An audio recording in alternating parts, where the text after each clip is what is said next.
Hello, everyone, and welcome to the broadcast. I'm newtmechanist, and tonight we are going to be playing some more I'm on Observation Duty 7. Last time we played, we reached the factory level, and it is wild. The most rooms we've seen at once in one of these games, as well as, I think, some of the most complexity while still feeling believable. Should be a lot of fun. But before we do, let's first check in with the kitties. We do have Ember in her spot. We have Mason and Sammy over there on the bed. Sky has just passed through, or is passing through. I think he wanted to come sit with me, but Molly has that spot at the moment. So he's going to sit with Ember instead. Sherbet is over by the door. While all of them really hate the idea of being put in a cat carrier to go to the vet or something like that, several of them a couple of them like to sleep in the cat carrier when it is not being used to transport them, as well as on top of it. The one that favors that the most is Sherbet.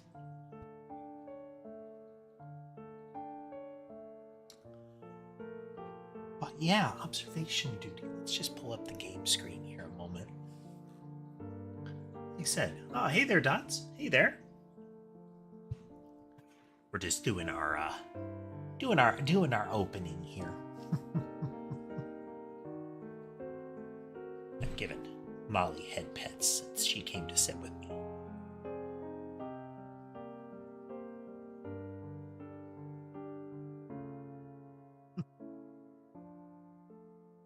Let's see. So observation duty today and more coding tomorrow and Sunday. We have some goals for coding tomorrow already. I have an idea on how to solve the concern that I discovered over the asynchronous loading. We can fix that.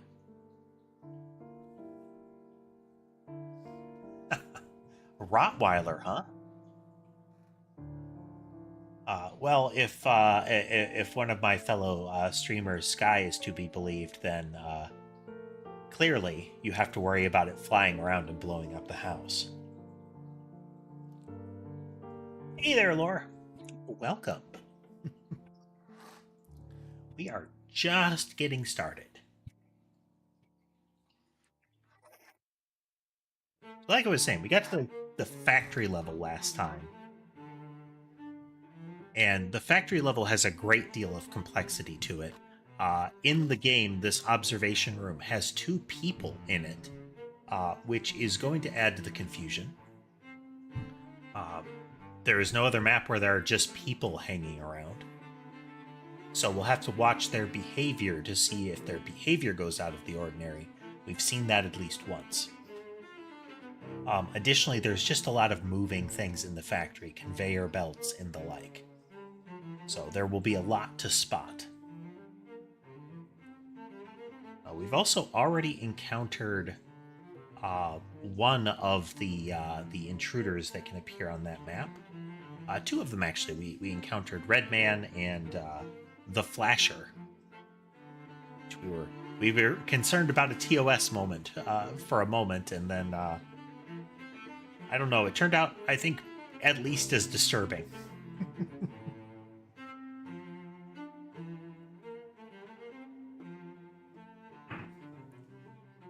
But let's see how this goes.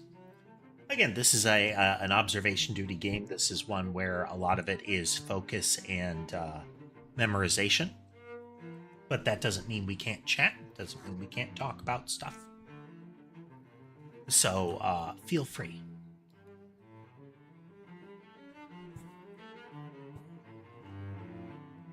As per usual, we have about 15 in-game minutes before we are probably going to see anomalies happen. Here's our opening room. We have seen a couple of things appear here, like one of the server racks becoming meat. Hey there, JCR. Welcome back. Welcome back. We're just getting started. Trying to remember what this place is supposed to look like, so we can start spotting the differences in, 30 plus seconds. At the first break, I am going to remember to turn off the lights.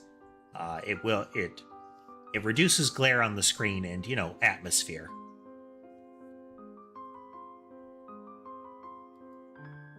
There are just so many rooms in this one.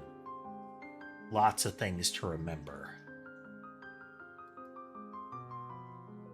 This is where the flasher can appear. I was convinced that these lockers were out of place last time. Dead set on it. But they weren't. I often refer to this game as essentially self-gaslighting the game. Because very quickly while you're playing it, you will start to try to convince yourself that something was different when it isn't.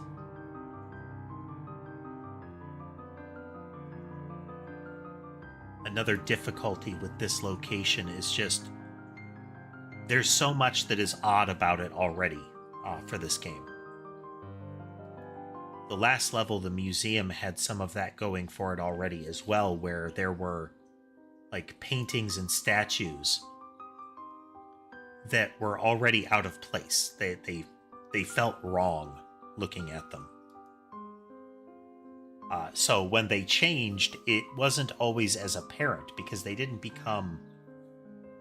to move. Oh, there's Redman. Redman is on every map. And he operates the same way. As soon as you start clicking on him, it starts a kill event.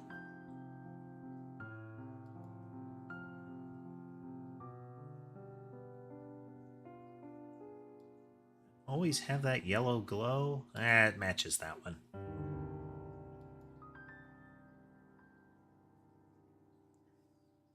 Things like the meat lumps and the trolleys full of meat are oddities. We do get a lot of movement on the monitors. Like, the monitors will move around.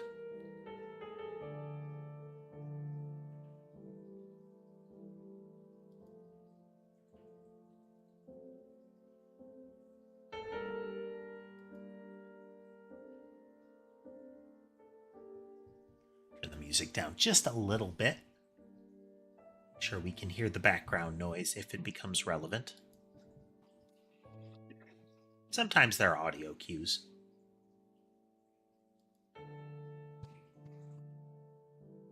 This is one of the occasions where backseating is not a problem. If you think you see something, feel free to call it out. I may not notice in time, or I may, we may talk through why it is or it isn't. But feel free to participate if you like. Cats are doing fine. Molly is sitting on my lap at the moment. We have the two on the bed. We also have Sky and Ember snuggled up across from the keyboard. Sherbet is sitting guard on one of the doors.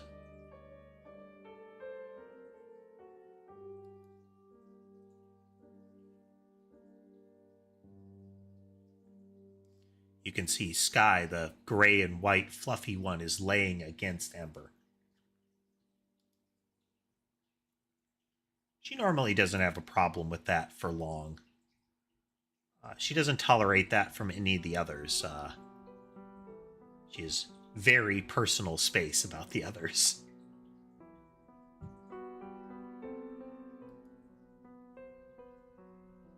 Okay, we have spotted nothing. We're near a well, we spotted one intruder. There's at least two other things active right now.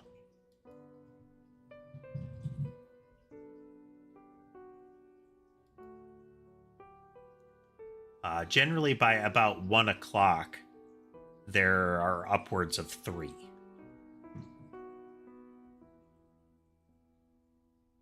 The first run is usually a warm-up period,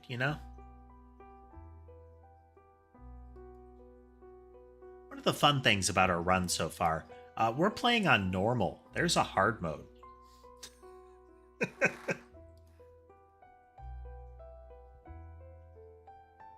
Okay, so we have 3 anomalies active right now.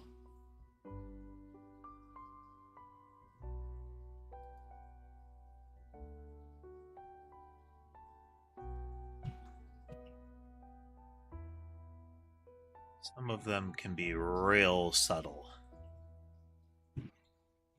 One of them that was at a gas station, there was a door anomaly in a back lot that was just a handle on a shack in the background that was jiggling.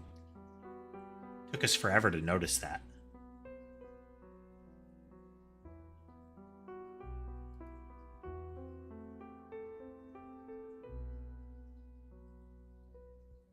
I know some folks that are watching will do things like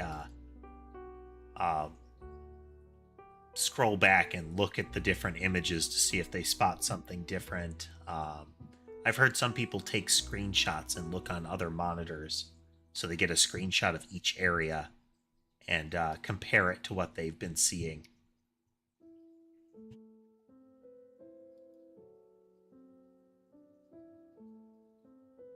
Yeah, so far I got nothing. There we go.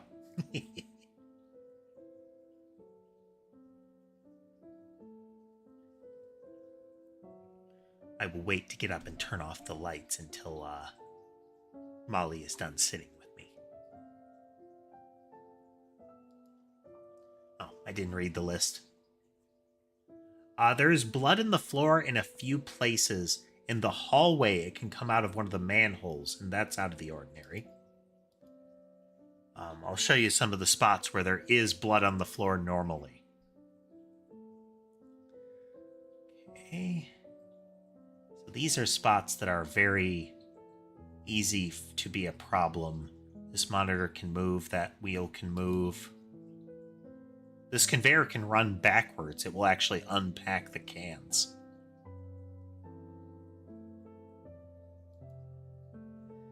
Blood can leak out of this manhole. Maybe some of the others, but definitely that one. This is the meat factory, Dots. Yeah. So we can see meat lumps on the floor here, as well as in the tracks from the wheels. And we can see all of these boxes are, like, leaking. This is normal for this location. This is what it is supposed to look like. There's also a lot of rooms. Like, a lot of rooms. So additionally, it will be easy for a camera malfunction to slip past us.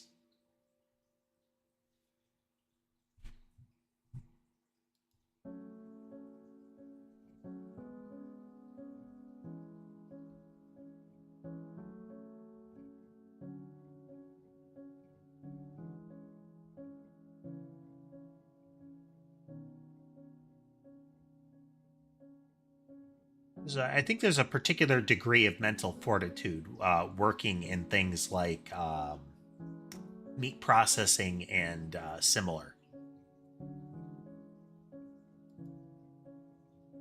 You know, things like where hot dogs are made, you would have to have lighting in the maintenance hall. It's one of the obvious ones. Lights get very bright.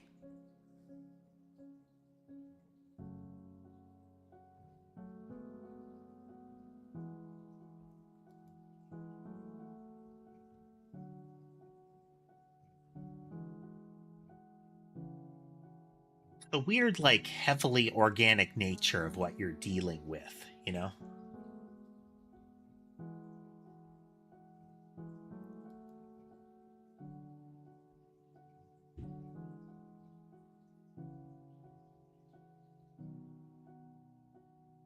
Or, like, which doors? I know there's a door anomaly that can happen here.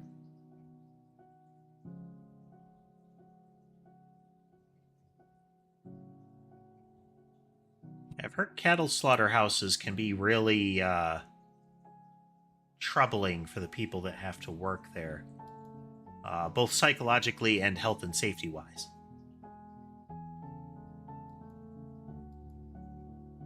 Sometimes those guys will turn and stare at the camera.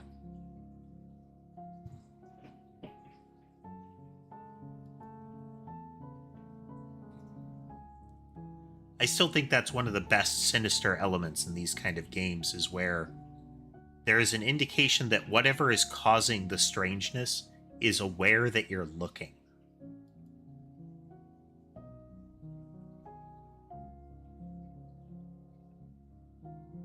Yeah, if you look at the floor, there are smear tracks that, like the forklift and similar, must be moving through pools.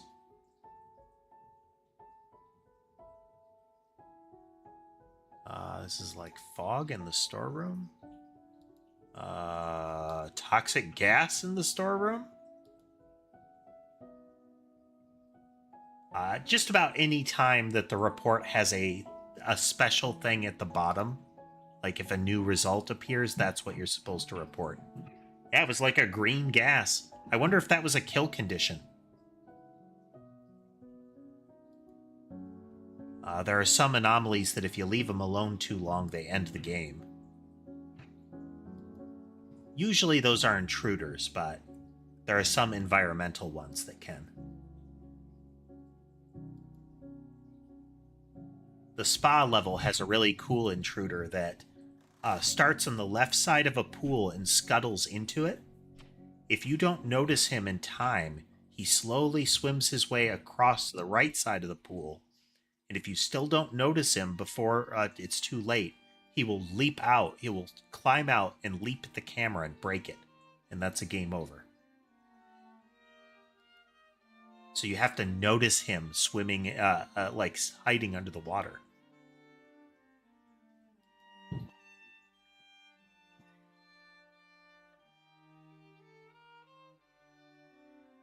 They also added what I refer to as kind of puzzle intruders and similar, where like little mini games will happen for you to get rid of them.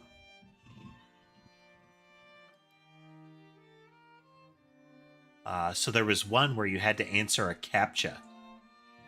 Like the little square, spot all of these things.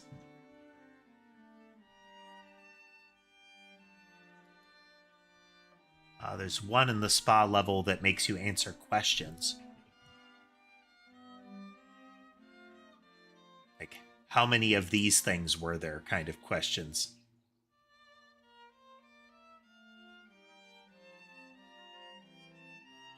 Yeah, I think it was, there was a laughing guy.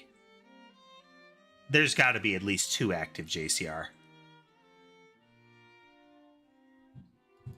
There was a laughing guy in the factory floor, and you had to select the squares on the grid that had his face grinning at you.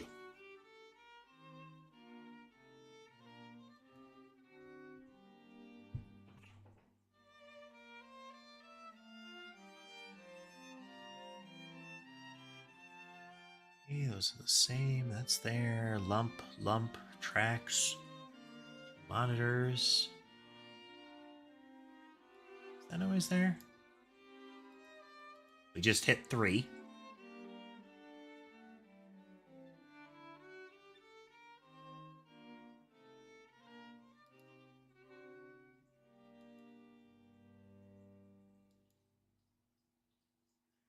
A red glint? Where are you seeing that?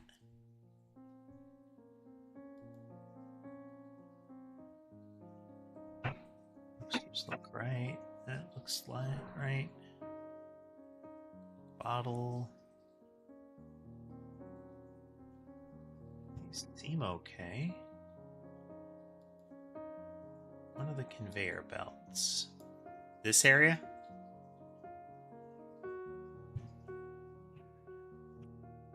Hey there, Drew. Welcome, welcome. The floor here gives us kind of like a glow. The red flooring. You get sort of a reflection onto the pipes.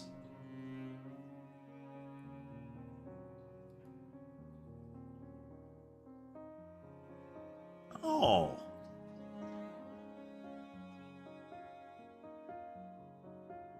Well, congratulations, Drew. Are you already done with all of the celebratory events associated with? Hard fail. Okay, monitoring room had a swap in it. Break room had a swap, and an image in the quality control. Okay.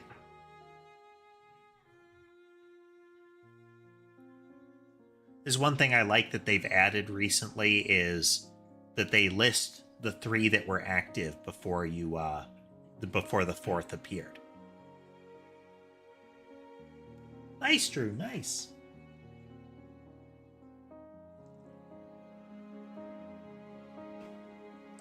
Well, I hope you're happy together. Yeah, it doesn't tell you exactly what you missed, but it gives you an idea. And then the next time you look, you might think, oh, this was different, you know? Have I been recently? Things are going well. I finally got like a schedule rolling again, and we're mostly managing to stick to it. Our game development project is moving along nicely. Got some real momentum this week.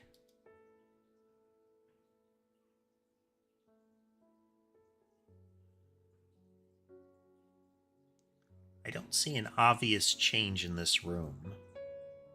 So I don't know what this was. I don't know what got swapped here.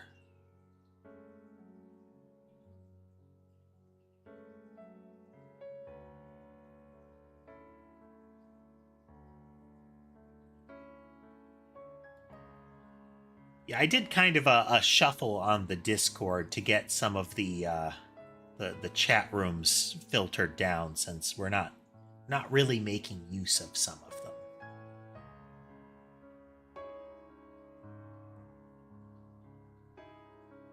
Okay.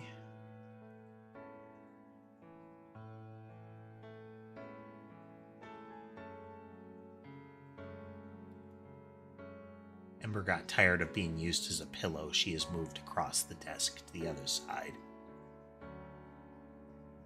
She is fully snoozing, though. She is not still in resentful loaf position.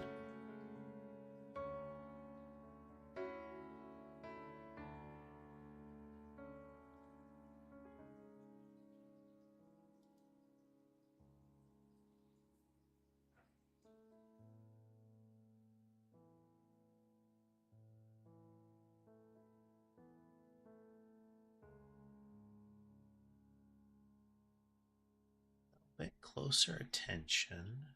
See if we can spot the issues this time.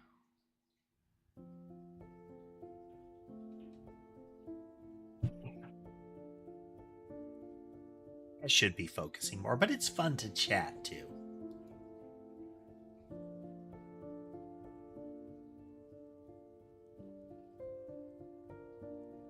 I just enjoy this kind of game. I really feel that they nailed the surreal atmosphere, especially how each area has its own kind of stable of intruders.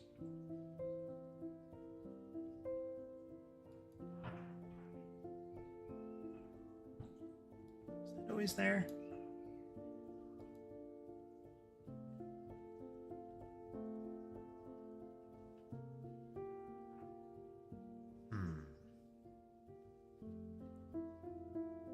Suppose so. Oh, what room was this?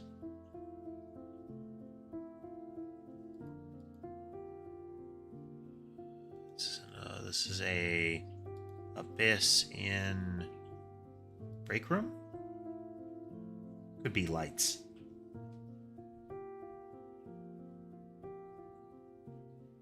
There we go. Several of them scramble which room it is, so you have to try to remember which it should be.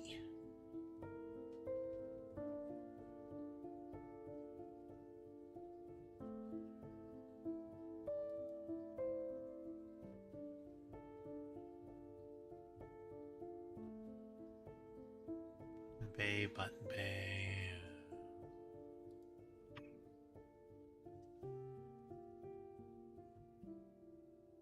Kind of expect the room number to change.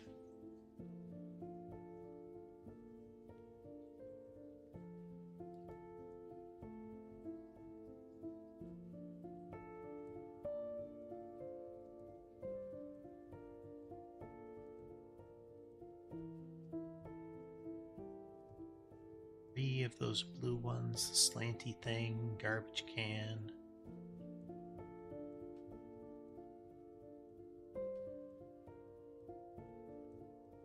This room, I have trouble catching anything in this room. There's got to be other things that are different in here that I just don't see them yet. There is like a little golf cart thing that will be here when it's not supposed to be.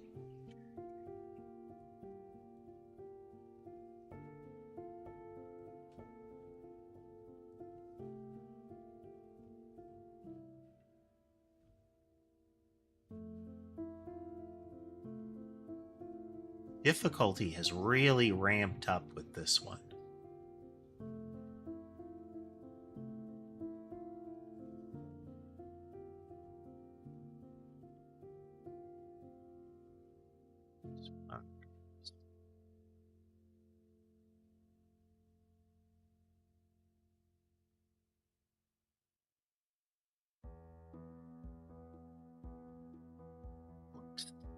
Correct. What do you think might be different about it?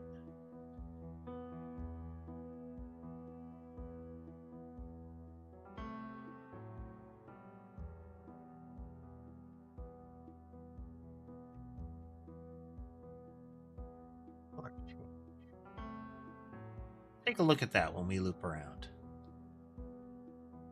Worth a shot.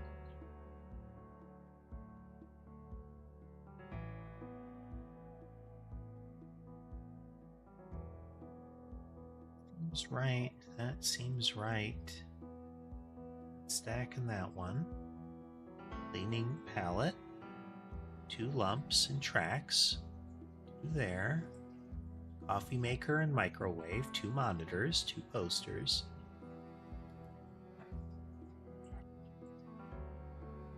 Bottles. I presume towels and such. Ugh, we're already at 3. Such fail.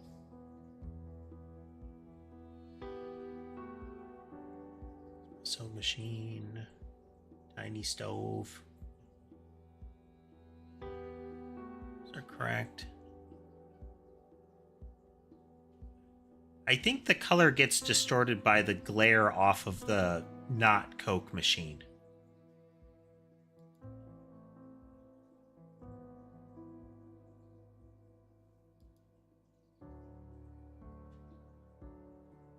Let's see.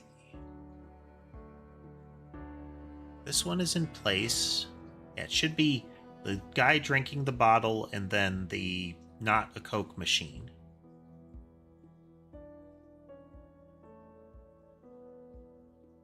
When this image changes, usually it's the eyes bleeding.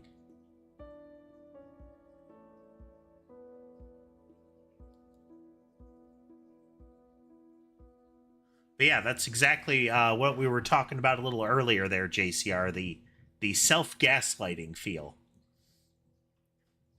The was that always that way kind of vibe.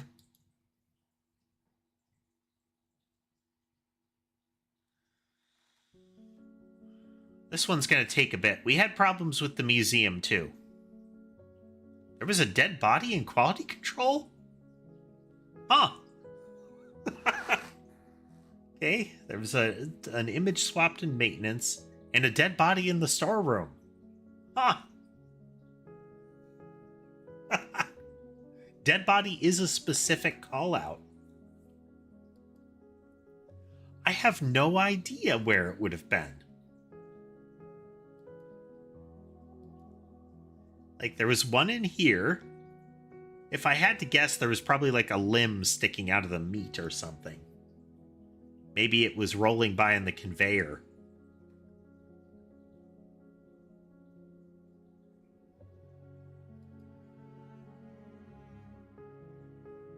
Dead body can actually be tricky because sometimes it's like a head sticking out somewhere and you think initially, like, is that an intruder?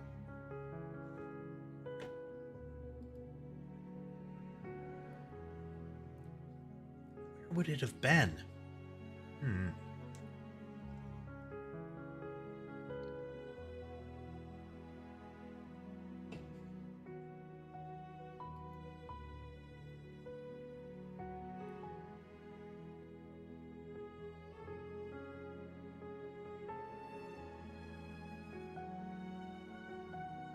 So tricky. Yeah. Bottle drinker guy, not Coke, garbage can with like 2 flat things and a cup next to it, 2 cups, candy bar, colored magazine. The posters here are a good possibility. Same with this.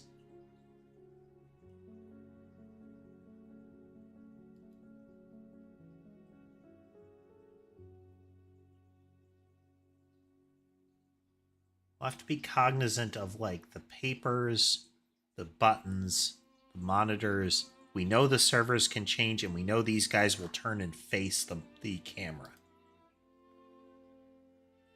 Anomaly should now be active.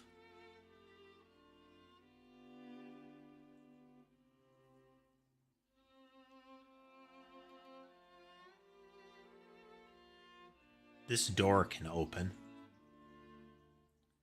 One of the things that happens a lot is anomalies will react once you start reporting them. This door being open is one of them.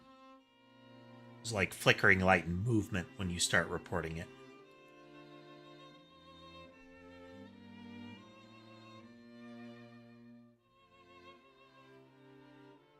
Seems in order here. Where could they have been hiding a corpse?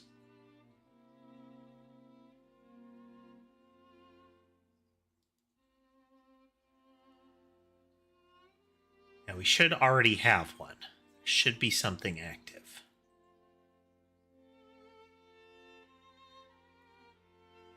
Starting about 15, you can get one, but by 30, we should have one already.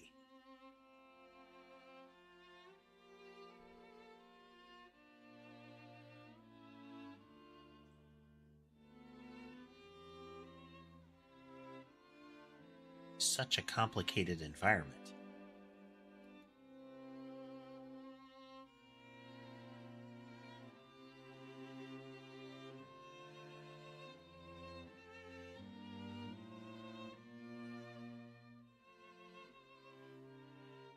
Doors seem fine. Boxes. Hunters. Meat. Putting the meat lump down here.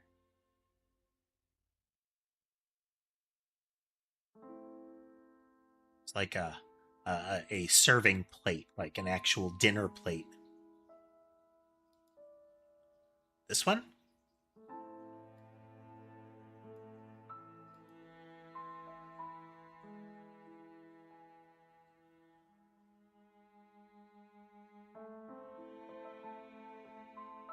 Seems right.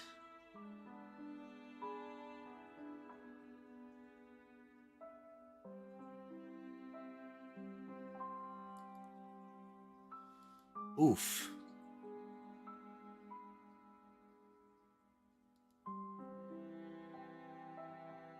Still don't have a grasp for the shape of this area, you know? That where is everything supposed to be feeling isn't there yet.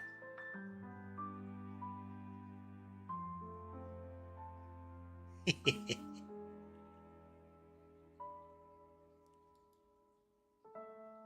failure imminent.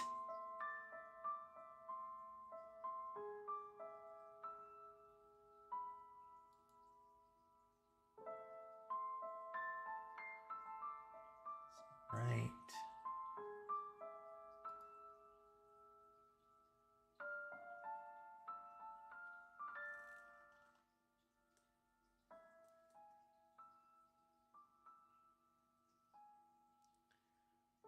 There was the central lockers. I was convinced that they were in a different configuration for a bit, and I tried 3 different reports on it. I think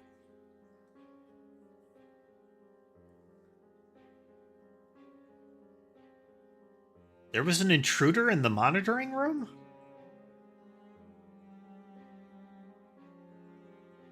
Were they like peeking in the windows?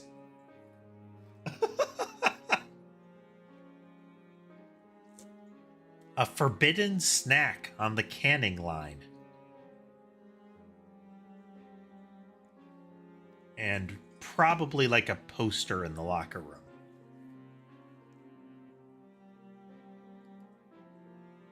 Oh man. Somewhere in here there was an intruder.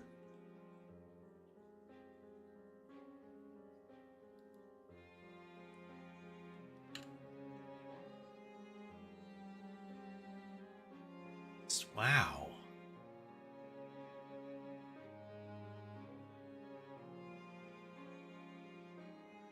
Maybe under the desk? Somewhere in here there was forbidden snack, which is a special report. So something kind of unique to the area.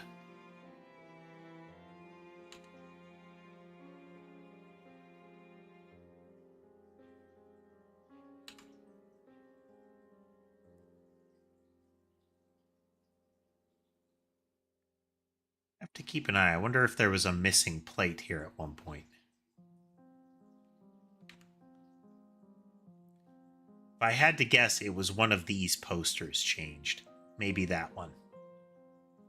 The only images that I can see in here.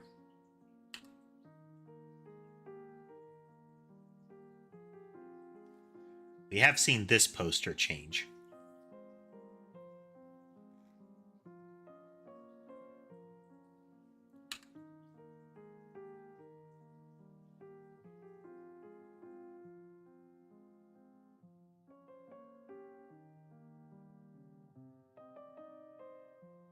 I wonder if the guys can be replaced, you know?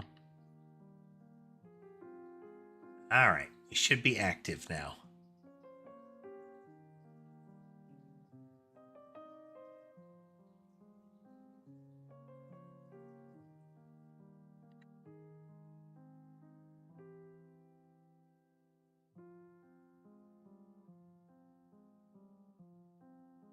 Snack was going to appear, you'd think it would be like on that bench there. But who knows?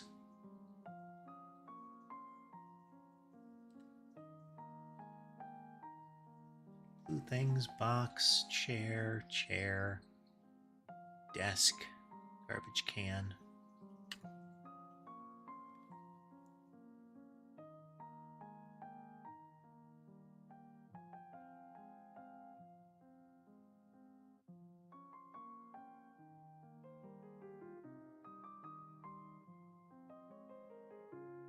There's a meat lump over here.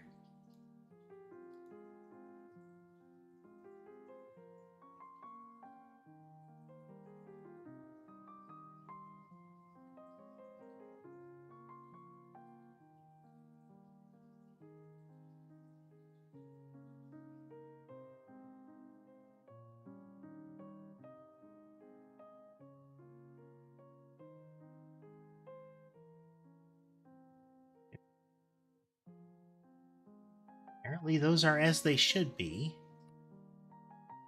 Lights in the locker room.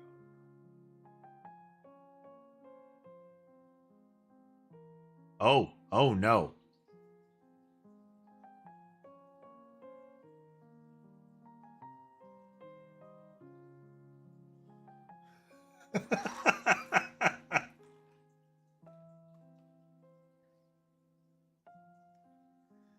Hey there, Alt. Welcome.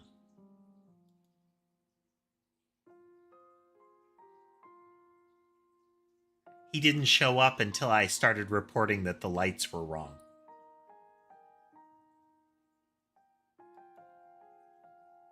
They like to do that.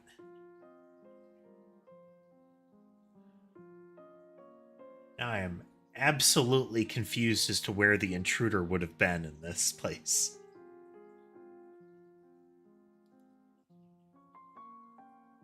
Same way, where was the corpse here? We're going to find out it was painfully obvious, like it was rolling down the conveyor?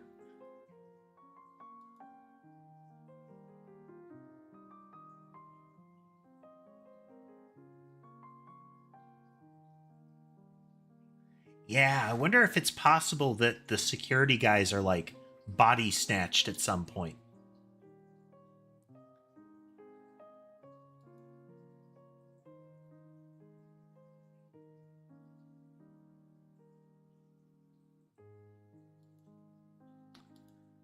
Abyss in storeroom? Or is it locker room?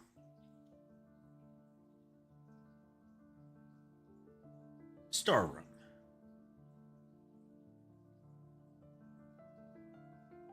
Now we do a visual sweep, make sure we don't have anything that was hiding in the abyss.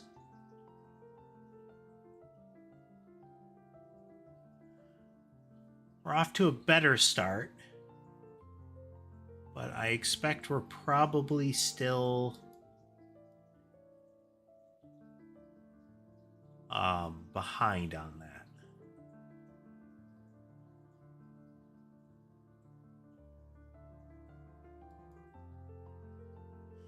It's weird, isn't it, Drew? Like, where were they hiding a corpse?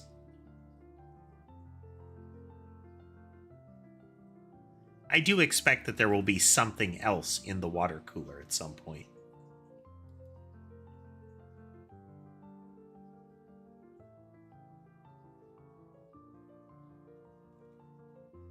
Can you imagine if there was just a third guy there?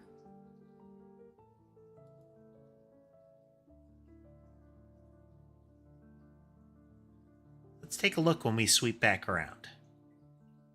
I know there are kind of two stains on the floor left center. But if there's another one, that could be it.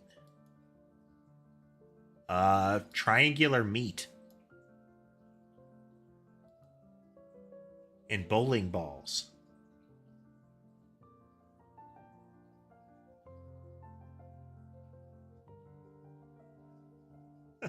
Well, that wasn't right at all.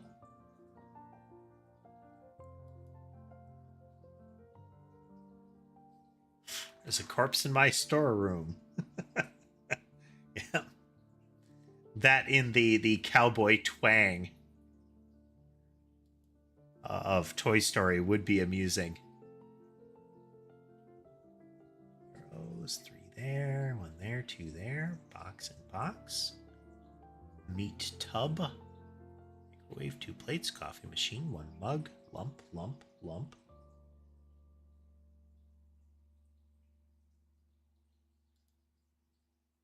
Locker room. Posters seem right. Towels, I think, are in the right order.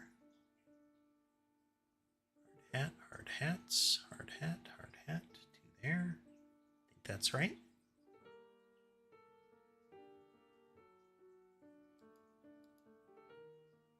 There should be a box in papers here. There should be like 3 drums visible there.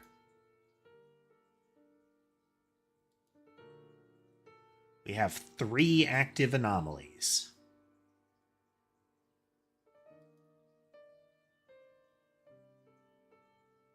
This stain and this stain should be here.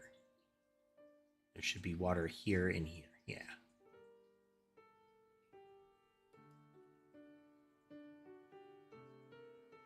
Seem right.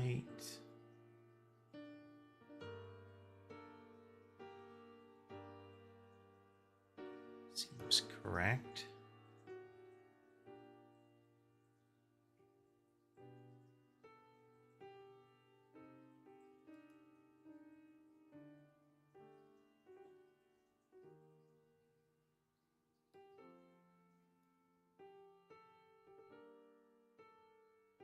Wheel is turning.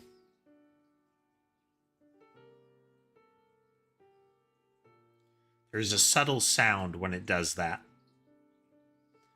All right, we're at best 2 active right now. We could already be back at 3, depending on how lucky we got. Is there always a meat lump on the boxes there?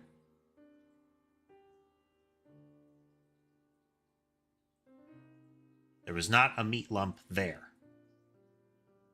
It was an out-of-place lump.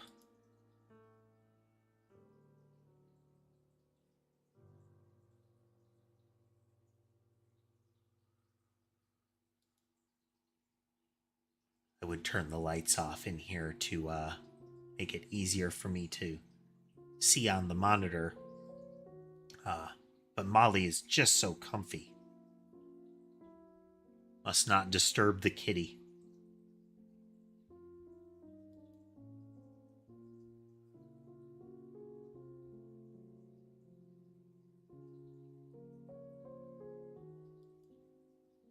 Red guy.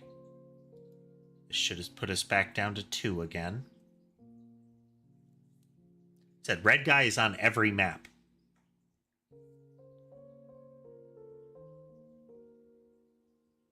He's drinking from one of the pump nozzles when he's at the gas station.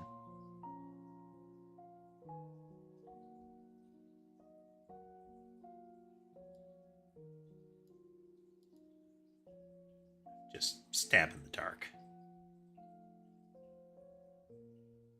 There's like a hazy dark shape there.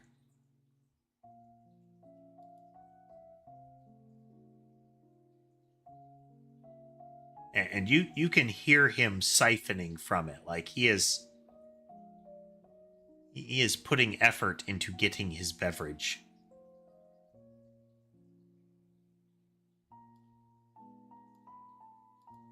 Is that box always there?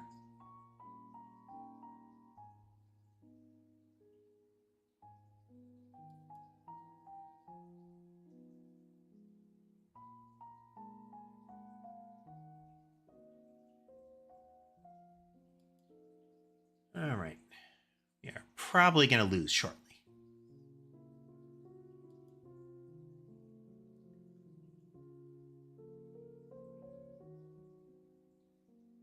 See if we can spot anything last minute, you know? Oh, it's the flasher.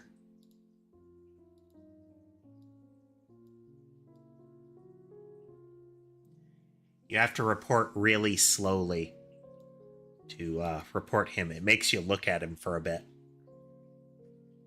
Hey there, Zell. Welcome. You arrived with impeccable timing.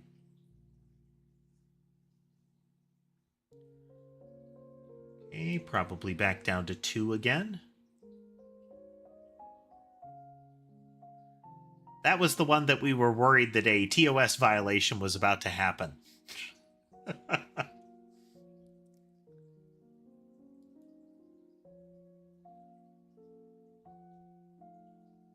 But it was simultaneously not as bad as that and worse than that.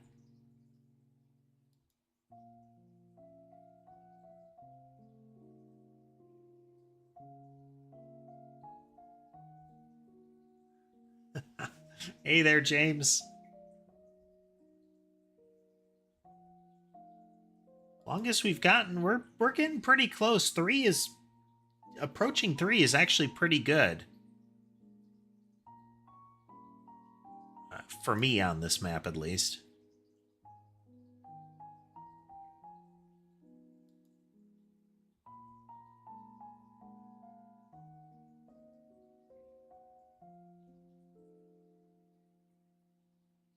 Oh, object movement.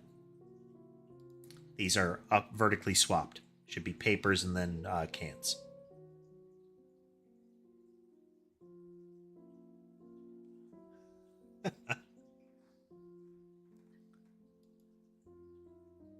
Observation duty is pretty much that. Normally, you're not watching people. That's one of the weirdnesses of this map, is that you normally don't have people present who are supposed to be there. Usually, if there's a person, they're out of place.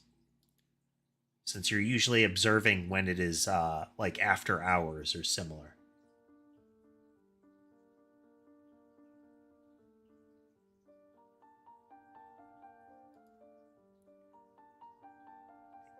Still, I'm confounded. Where was an intruder hiding in this?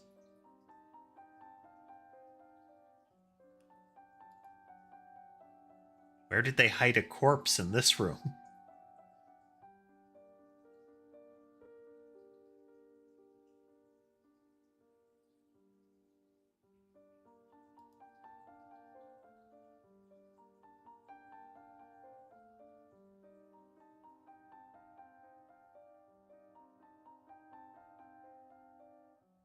Sometimes those monitors move as if they're watching the conveyor.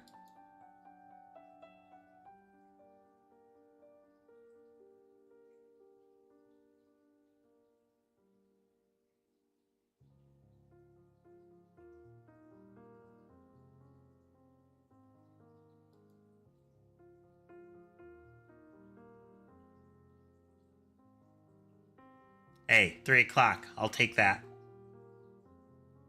Got 8 of them.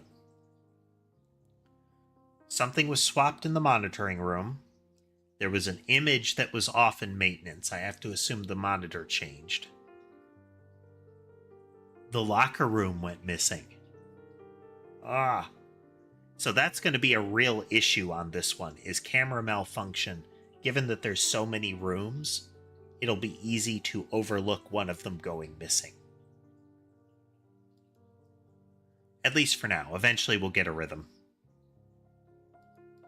So something was swapped in here. Replaced, you know.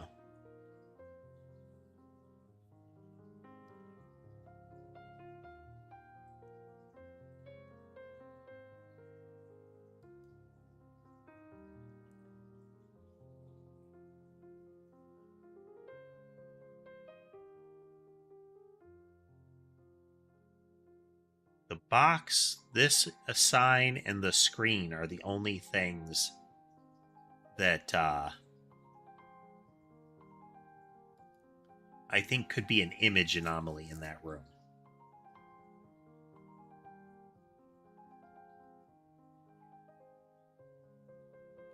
Okay.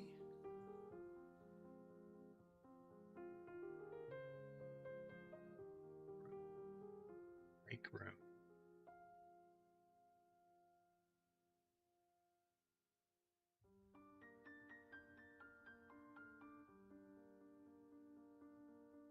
Okay, anomalies should be coming up very shortly.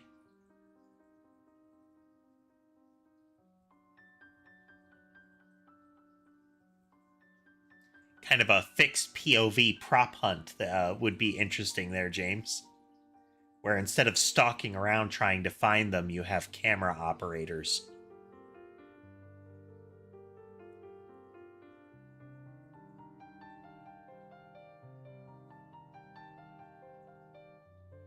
Like, it's less about you sneaking around the room as an object and more you are invisible and periodically have the power to affect something.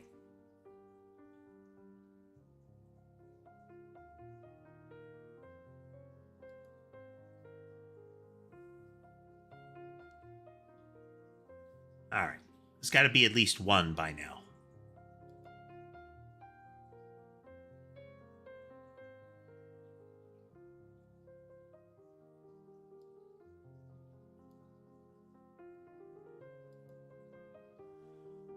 It's simultaneously a horror game and a relatively chill game, because it's not like it's really intense. The jump scares happen because of how focused you are usually. Like, you're staring so intently that it ends up kind of jumping out of you, even if it's not actively moving. Red alert in the monitoring room, I guess. Code EU02.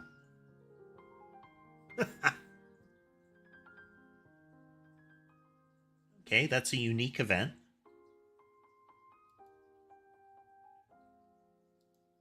This still bothers me. It's like there's a person there, that shadow, but apparently it's not.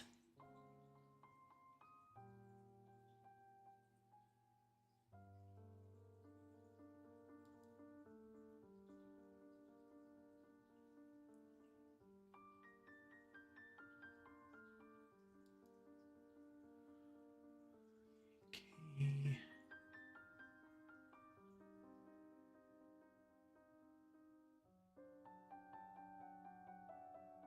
Some of the changes can be really small.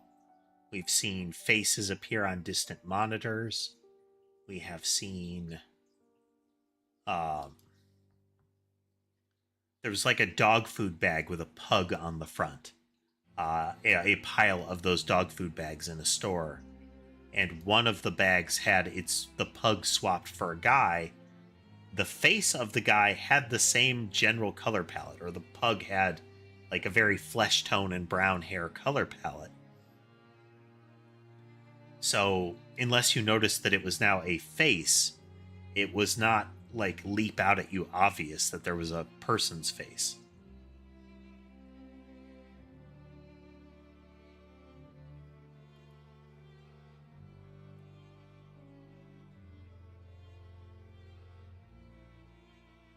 We have to have an active one.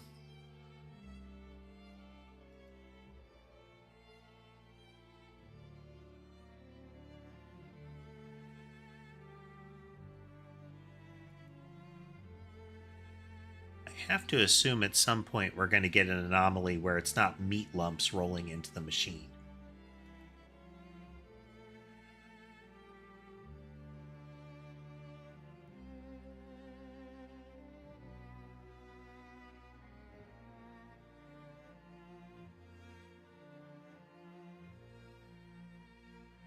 Oof.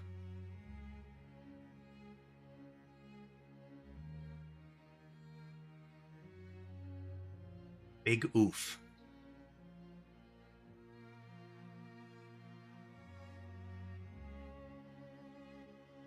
Huh. I think I've heard of that one. A movie called Missing. It is an interesting concept.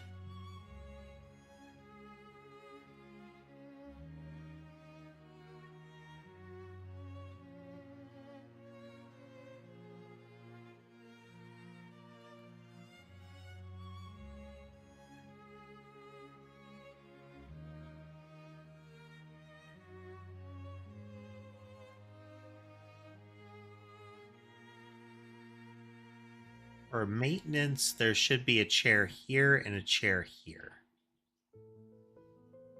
I'm waiting for one of the chairs to go missing.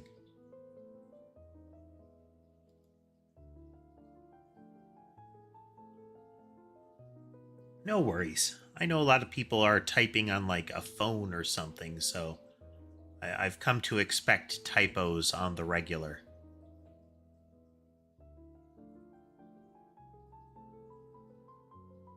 Oh man. Something went missing from the break room. There was an image in quality control, and another corpse in the storeroom.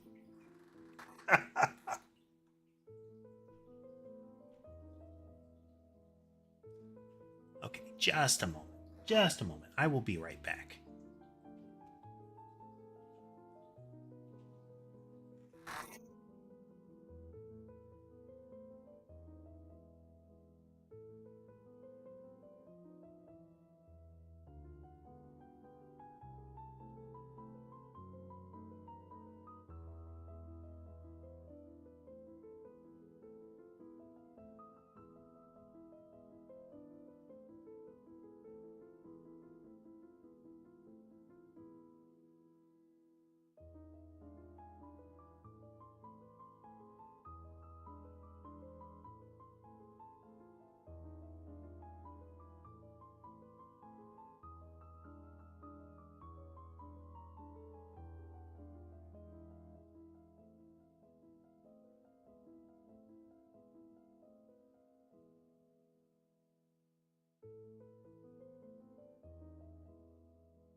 Lights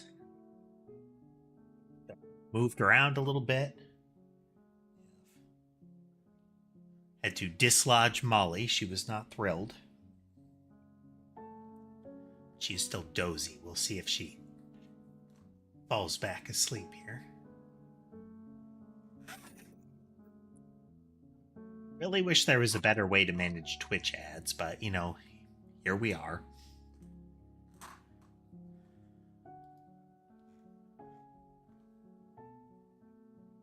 Okay. It is even a little glare on the monitor makes a huge difference. Like,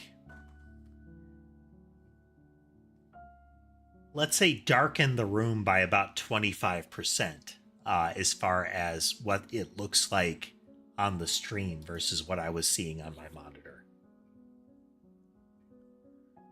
So it should help a little bit here.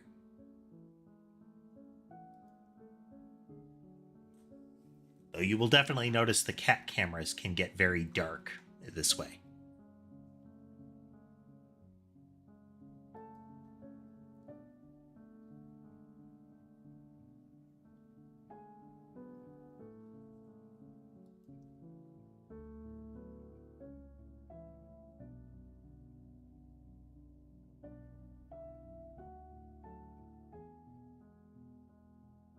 They're hiding the dead body in here.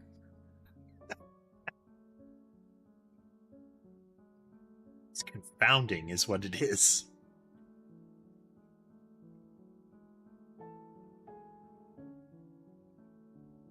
Another big addition in this one is things that evade report. So your core report mechanic is to click and hold.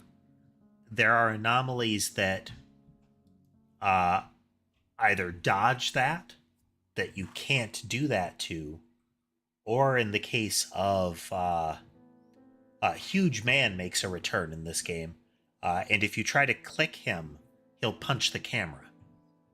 If he does that 3 times, it's game over.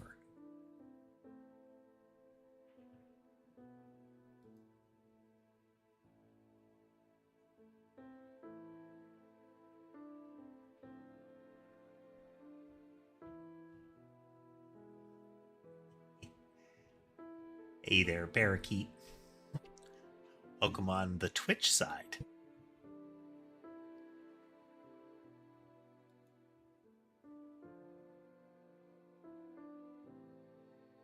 What other ones might had gimmicks?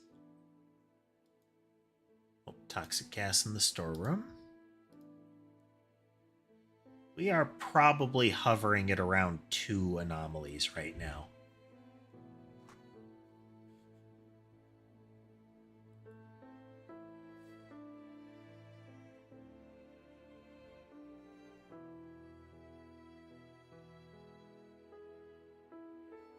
Every time you try to click him, he insults you for doing it.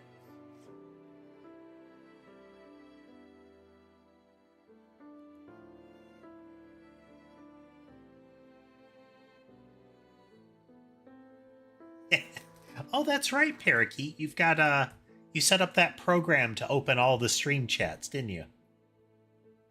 Oh. This poster got swapped with Redman's rear end.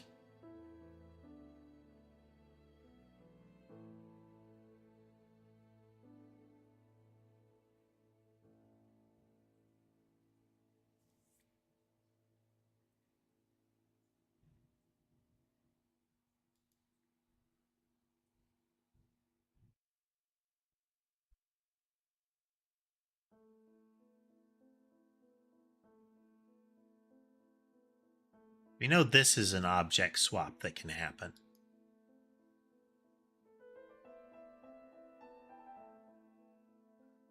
Well, aside from the Twitch chat, if you can get YouTube chat working without having to open stream chat windows, then that's going to be pretty durable.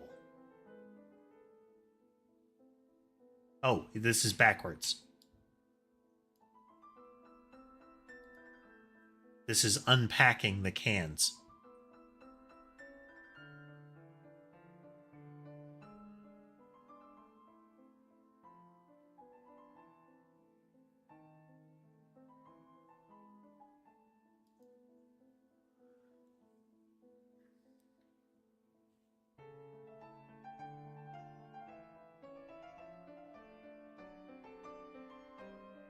I tried all kinds of stuff to get a native YouTube chat integration into my Noida mod.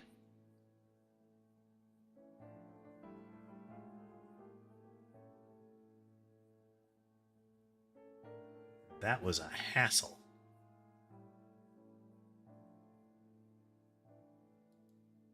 Even with their API package.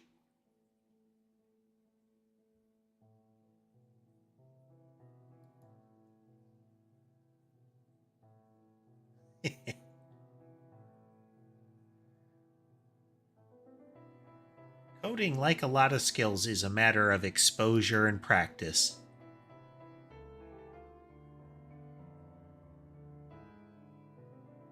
There are a lot of things that sound completely esoteric until you're used to them.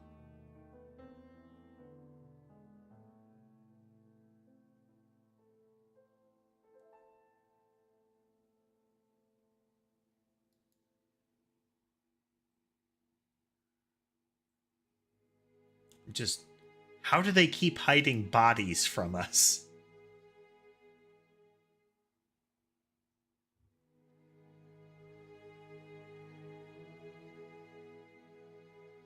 Oh, that sign changed.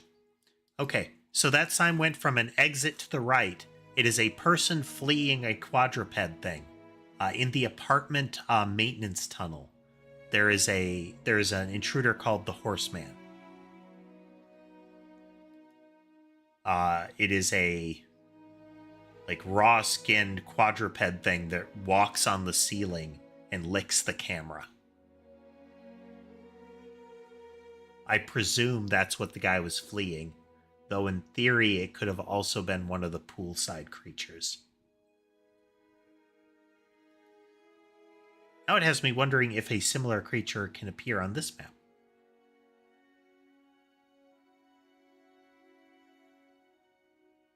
They are really good about variety.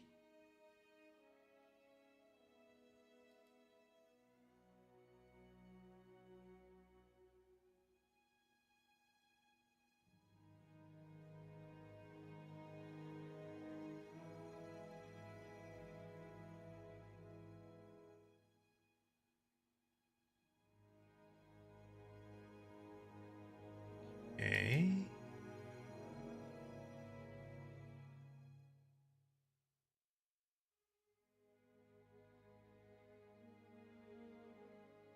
Museum introduced the concept of an anomaly that happens on a periodic basis when you're watching. There was a slideshow that was automatically switching images, and the anomaly initially didn't appear on every one of the images.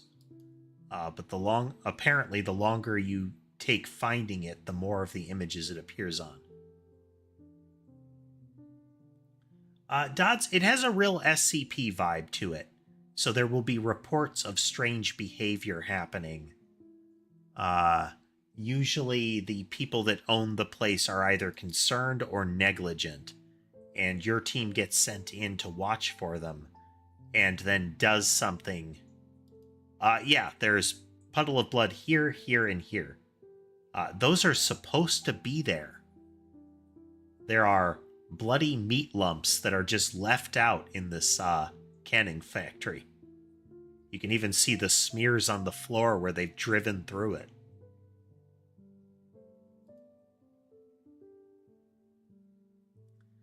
highly sanitary location.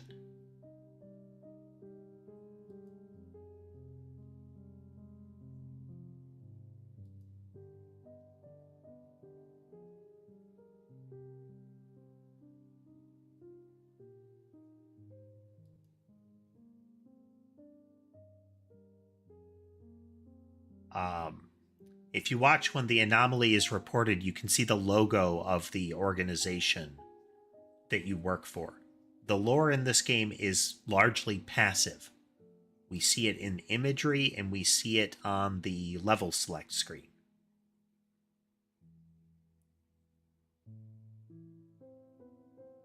But it's not like they ever like sit you down and talk to you about it.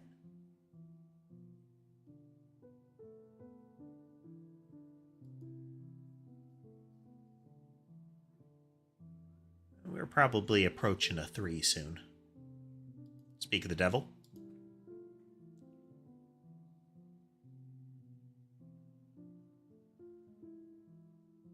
We might have a good camera shot here. We'll see. Yeah.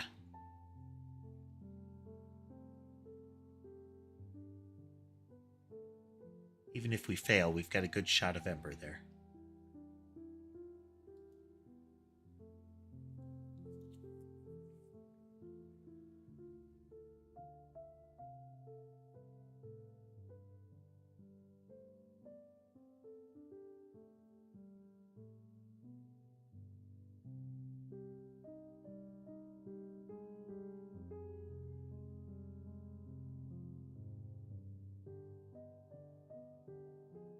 Quality control, canning line, maintenance, storeroom, locker room, break room.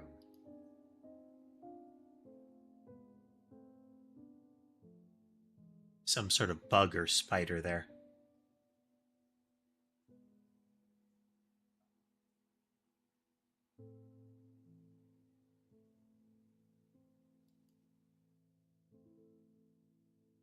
Remember in the cabin level, there was a report that was apparently explicitly called Huge Spider.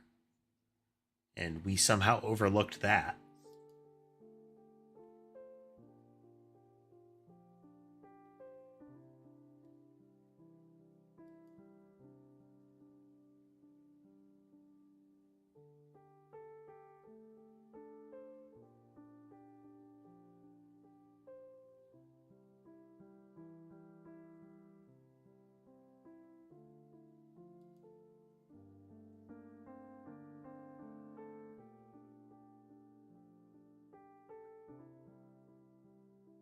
We are kind of teetering on the brink right now. We're probably sitting at 3 once again. So the clock is ticking.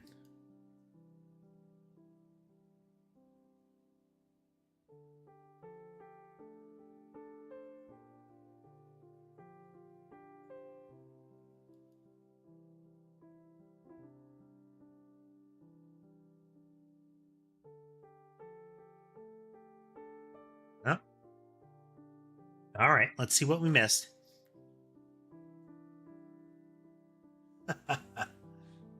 Trying to also hello Oliver. Trying to find out that would be an interesting idea if it is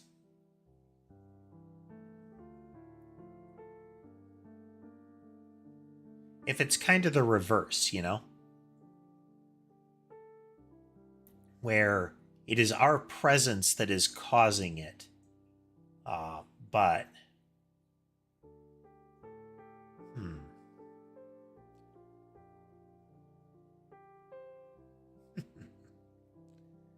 we can't see it. It's kind of blurred, but it's like an eye logo. I think the organization is called BoJack or something like that. It's an acronym. Okay, something got swapped in the monitoring room again. Something was missing from maintenance. and we lost the storeroom at some point, or there was something wrong with the camera in general.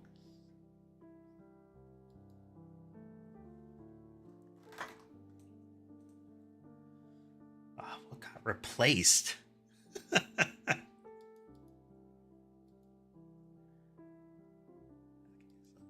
look. Could be any of this stuff got swapped out, you know?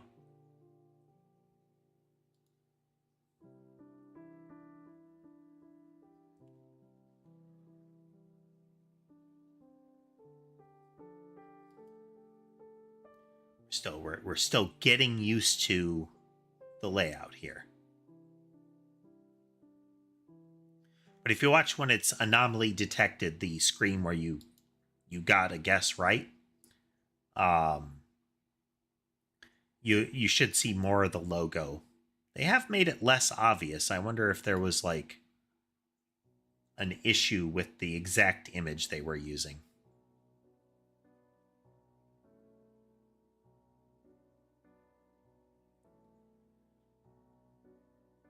Okay. Storeroom after maintenance, then locker room, then break room.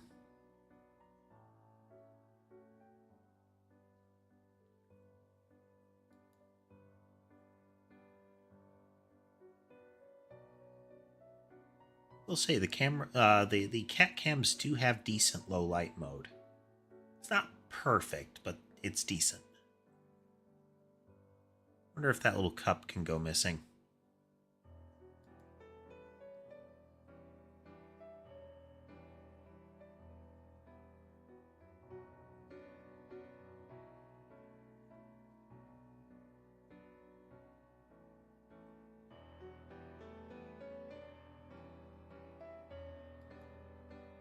Oh.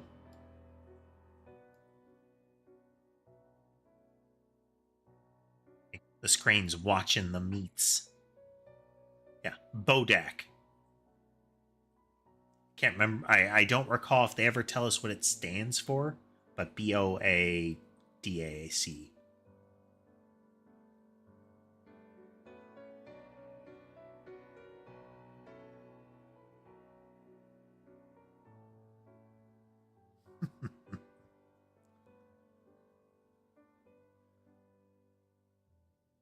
The F2 was kind of fun. It's a shame that they haven't maintained it as well, but you know, it's apparently still popular.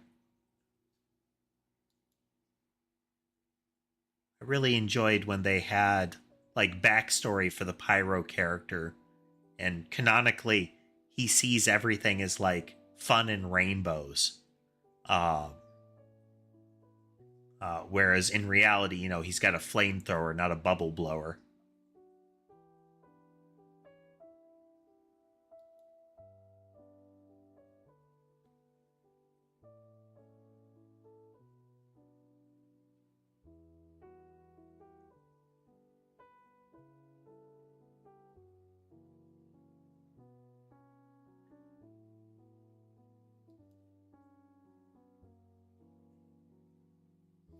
I mean, we don't even know if the Pyro is a human under there.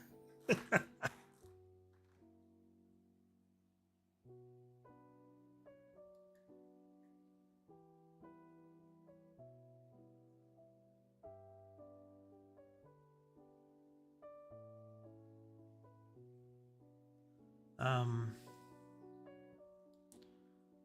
that box always up there?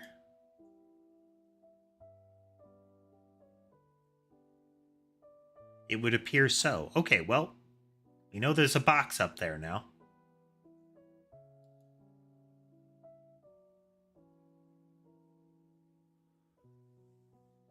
Did they actually finally shut down the servers? I know updates to it have been effectively nil.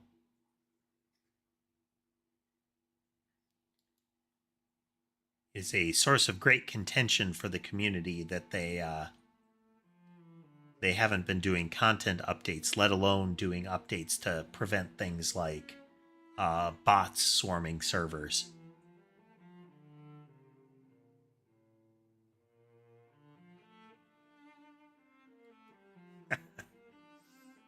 Oh, door's open. And cue the flashy lights. Yep.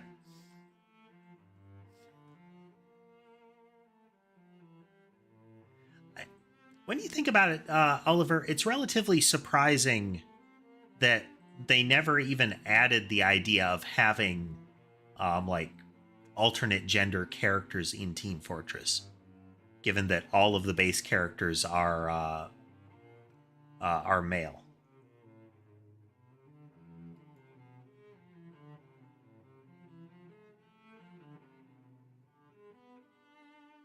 Team Fortress 2 community is very much a in general, are very much a let's all have fun.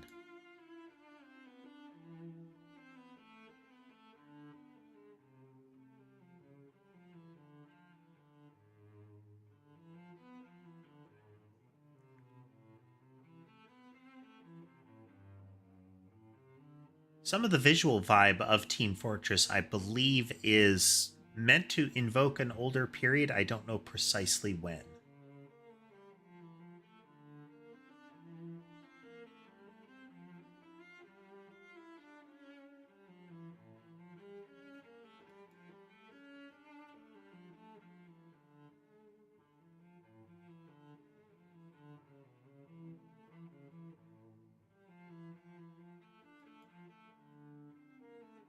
Well, they're not visible. I believe one of the essentially the disembodied voices calling the shots, there is a female character who is kind of in charge in some of the Team Fortress 2 scenarios. Wow, we are losing hard today.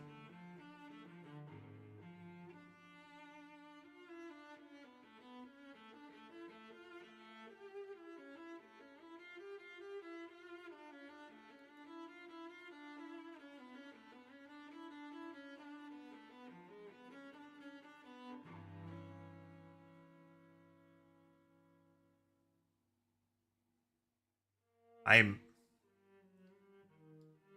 It's always that way.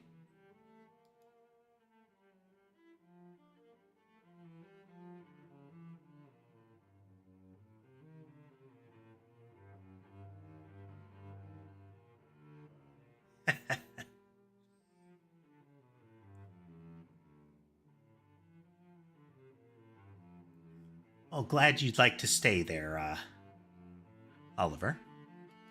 I hope you enjoy the rest of the stream.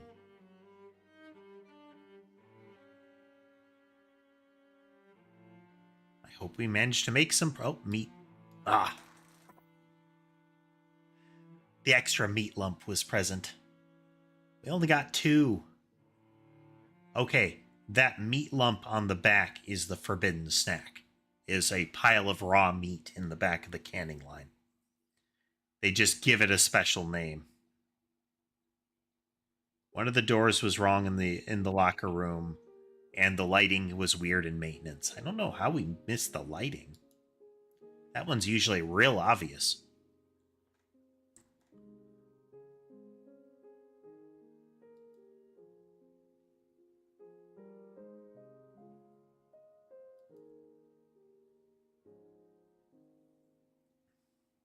Saw this and it was like, did that machine always look that way? And it did indeed.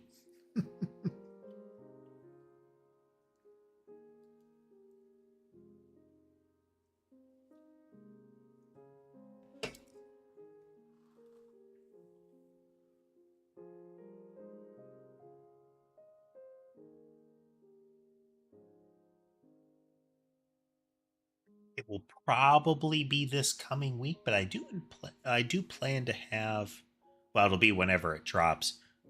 Some point in the near future, uh, we will be playing some Monster Hunter Wilds. There's a new / returning monster that they're adding, which should be fun. I like Monster Hunter. He's a good game.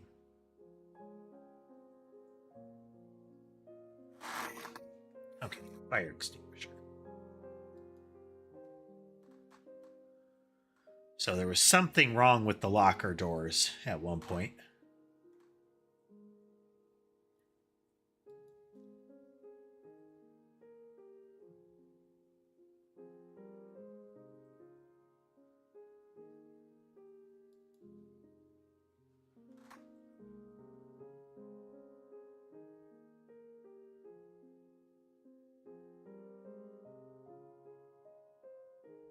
Monster Hunter is a fun play periodically game.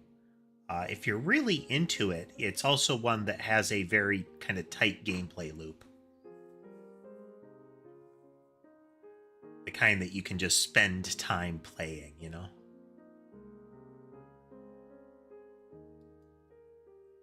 I generally play greatsword dots, though I've been interested in some of the other weapons because of the changed wilds for easier turning. The focus mode in wilds has made it so that uh, there's just huge quality of life improvement.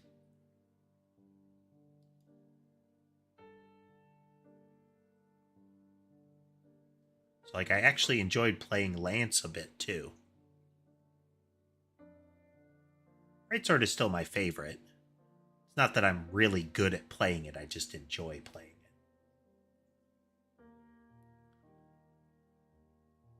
And the new moves that it gets in Wilds just make it that much more fun. Very satisfying stuff you can pull off.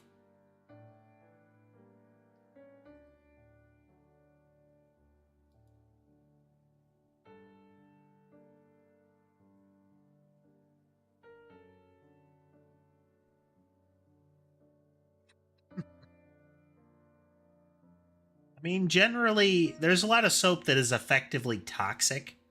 Uh, I mean, happily, nowadays they avoid soap being poisonous.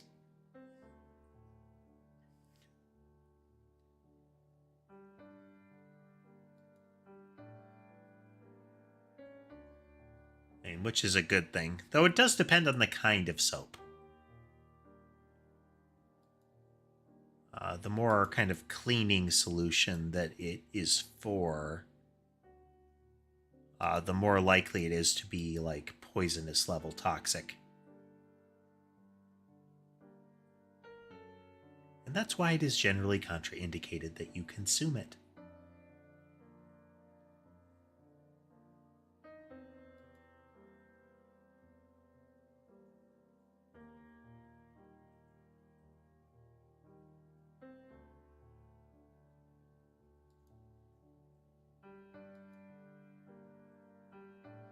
Are just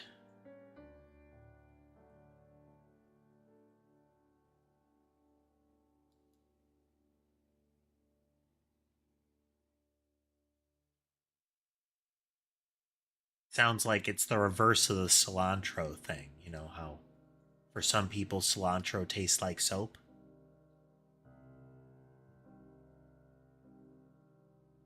Maybe for some people soap tastes like cilantro?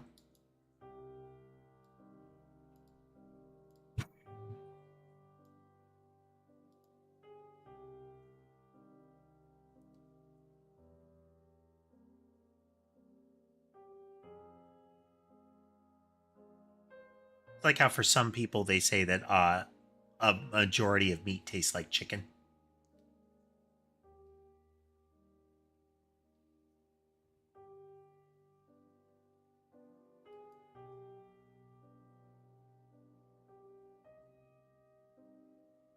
I suspect that's another one of those genetic variation things, is what your default protein taste is.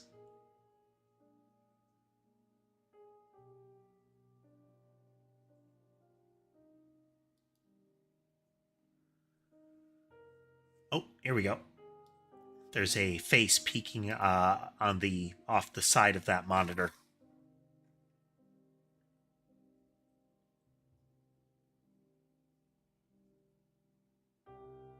It's like a person peering out of the screen.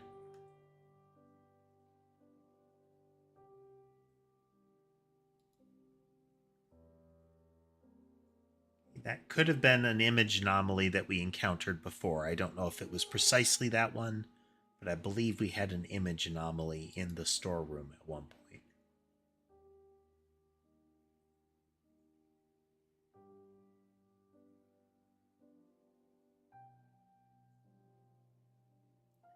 That is one of the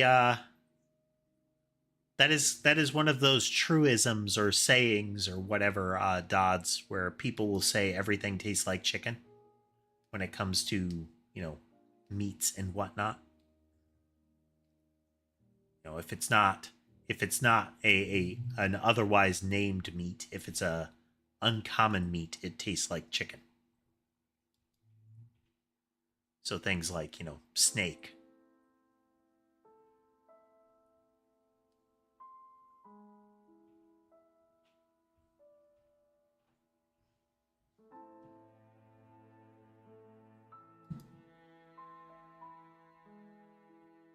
I suspect it's more that when you're not used to the nuances of a particular flavor, your brain tries to find something similar.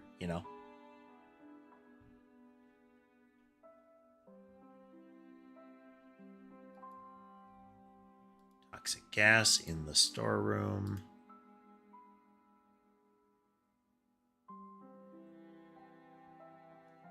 What was another returning intruder?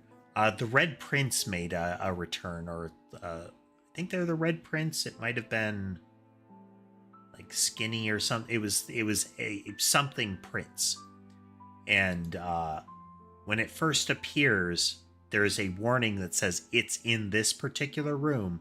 Don't go look.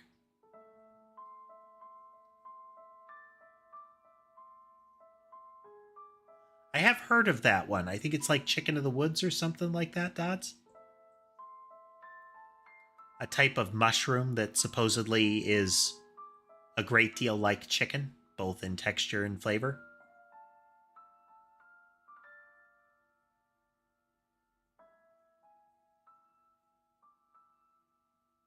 I've heard of that one.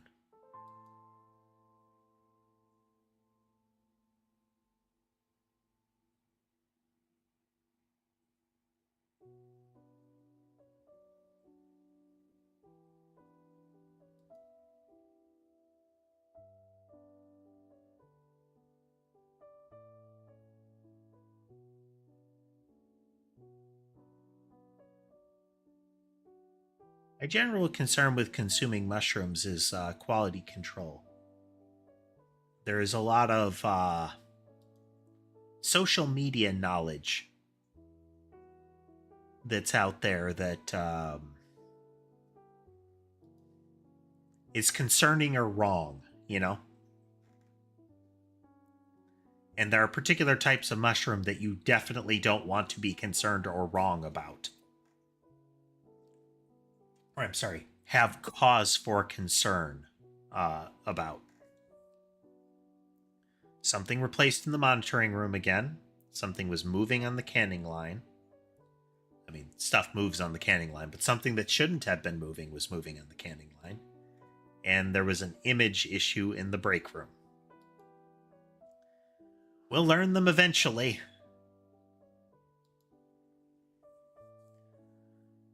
Could have been swapped in here.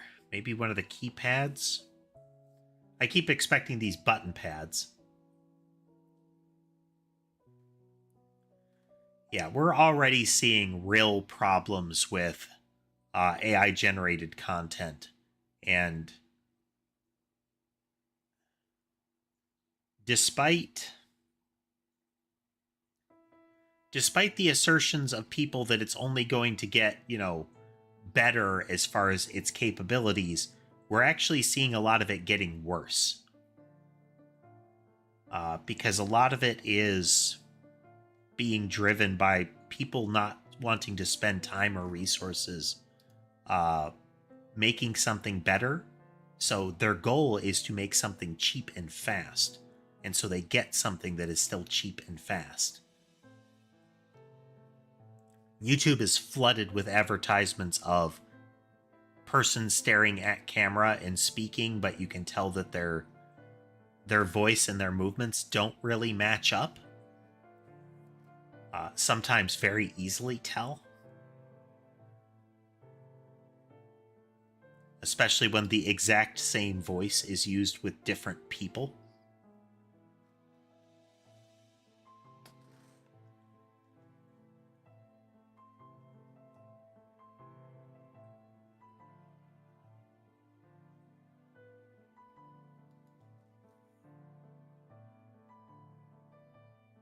Right, anomalies should be active.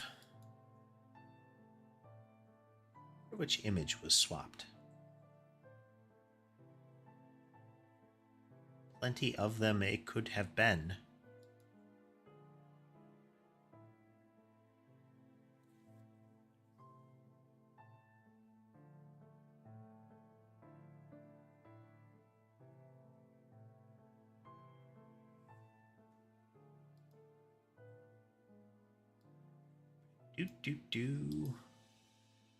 These should be meat, not cans, since this is where they're inspecting the meat. I suspect the AI bubble is going to burst before that, Dodds. The technology that is currently being touted and super hyped is fantastically expensive to operate.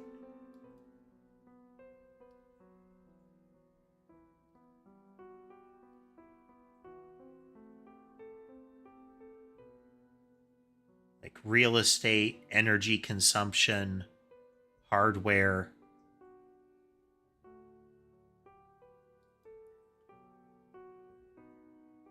At some point, investors are going to be demanding a return on investment. And there aren't not a lot of tools being created that are like that I could see companies really spending money on, because a lot of the ones that are being offered right now, we are getting reports of the results are real bad. Like they're not getting their money's worth.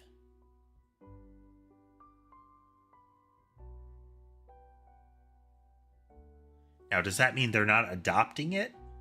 No, they're trying to, but it's the same way that everybody wanted to adopt blockchain.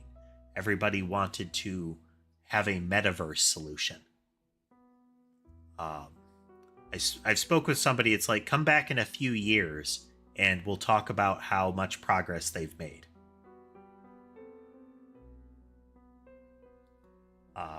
Because I fully expect this to be, Hyperloop and all that.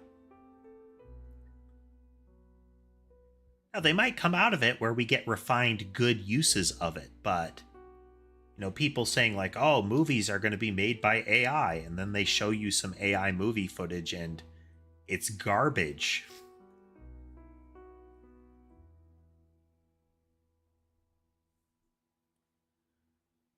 For a while, Dodds, there was a saying amongst AI researchers that was, as soon as you have it solved, as soon as you are able to deploy it and review what it's capable of, it's probably not AI. So for a while, the hotness was neural networks. They were this amazing thing, and they were acting like artificial intelligence. They were the best thing ever, and now they're not.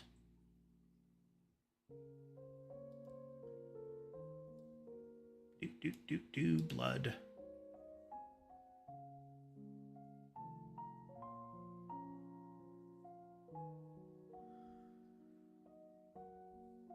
I mean, it's a possibility, JCR. I'm not saying that a lot of this stuff is impossible.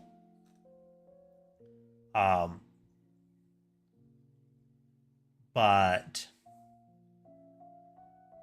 the technology that we have, what we are using right now, I don't think is viable for one general AI. I really don't think that the systems we're using right now would be viable for general AI. And the results that we're seeing at the moment, as far as results for things like movie generation, consistent long-term image generation are still not holding up very well. At least as far as like quality of result. Can you make a movie with AI? Yes. Is it going to like pass the sniff test of people watching it? I doubt what we have right now. Again, let's consider it in a couple of years after the investor bubble has burst.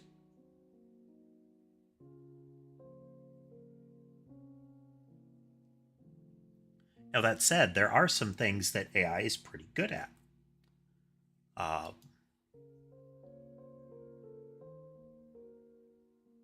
Like summarization and parsing information. We've got good results on that. But content generation is really spotty still. Like a big part of AI image generation is iteration and human curation. Because despite the hype, AI doesn't know anything about what you're asking it to do.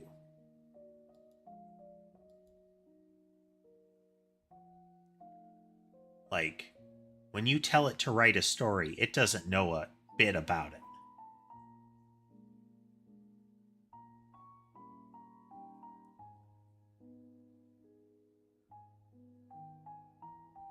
Yeah, anybody saying that they have a quantum computing solution, like that they're going to use quantum computing to give you a solution right now. Yeah, no, they're full of it. Is it a field of research that has been making, inroads into stuff? Yes.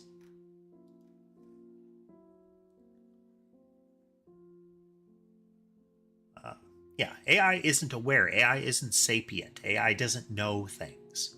It's an algorithm. It does what you tell it to do. And a lot of AI right now, programs that we're using, are dependent on randomness. As in, they only give you plausible results sometimes because there's a dice roll involved. Otherwise, if you were to remove that randomness, you will get the most common solution, the thing that is most probable.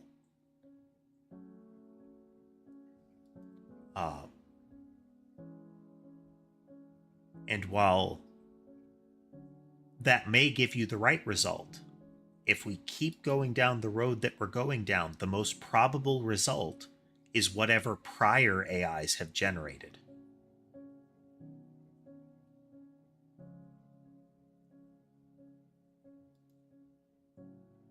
So, like right now, we have a lot of people spamming AI art online,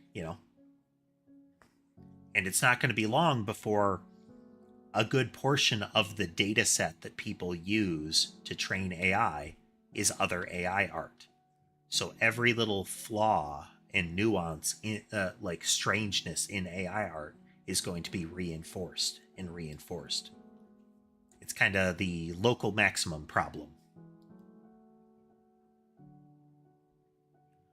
I am unfamiliar with what that is, Oliver.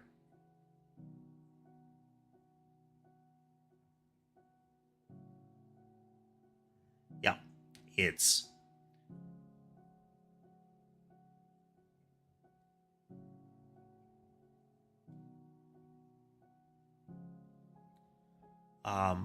at least a decade ago. I remember being on a call with, I think they were a rep from RSA, the security folks. They do like token security and that kind of stuff. And they were talking about how they were working on a quantum solution, like quantum key fobs kind of thing. And they were trying to sell somebody on the idea that that was going to be a solution that would be within reach. And it's like, no, it's not.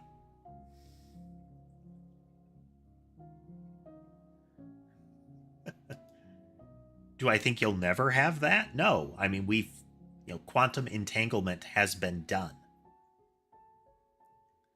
But in a, like, commercial security reliable way? No.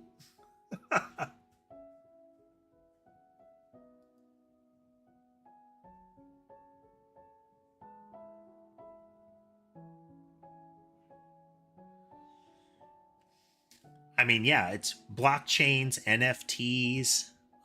Right now, artificial intelligence, all of these are tech hype.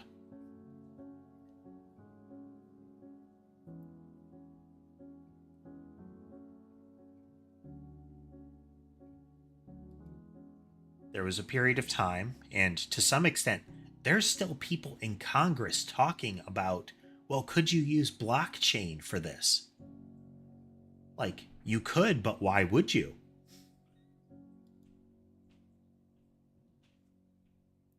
And even worse, you will have tech hype people that still promote it as a viable solution for everybody and for everything.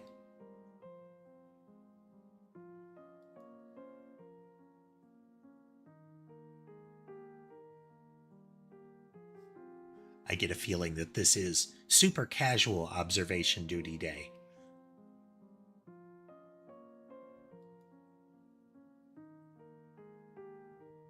And by super casual, I mean fail repeatedly day.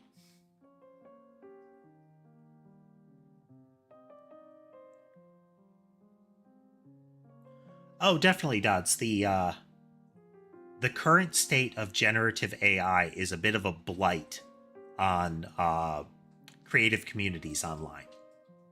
And by bit of, I mean extremely.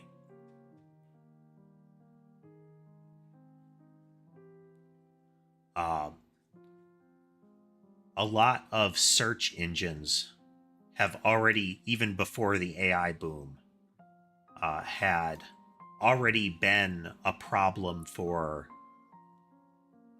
independent content generation sites. Because you would have, like, they would give you the headline summary of the page, and that might be all people look at. They never click through, you know.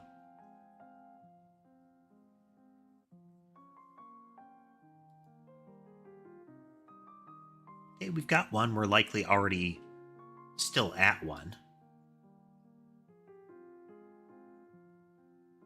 Yeah, don't worry about chatter and chat. It's okay.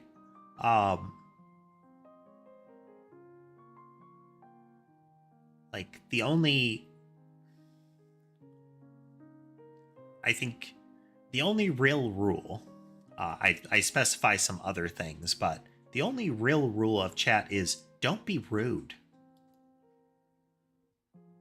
Don't trample other people and try to force a conversation. And be nice within limits. I mean, if there's somebody being a jerk in chat, we don't need to be nice to them. But if that's the case, then they will probably be forcibly removed from chat.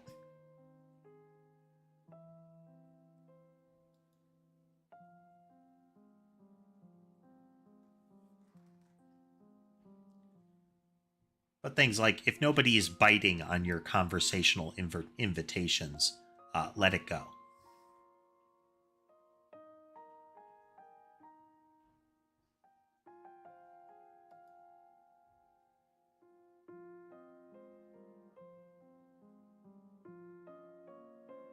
But if people are engaging with your conversation, feel free to continue. It's chat. Feel free to chat.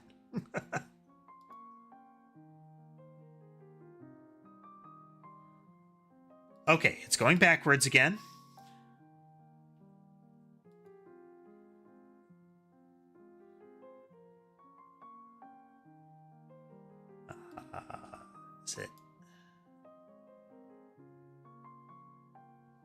Is it manipulation? What is it when it's going backwards? Okay. Backwards is manipulation.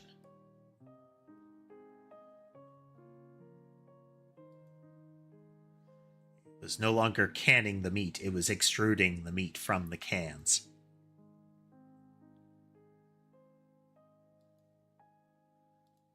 Toxic gas in the storeroom.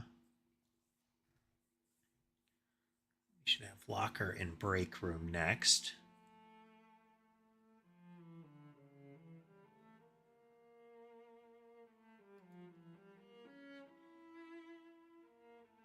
I kind of feel like it must be like a Popeye situation there, Oliver. Like there is just a little grabby or, pinchy machine arm in there that just squishes the cans from the side and makes the meat rupture out.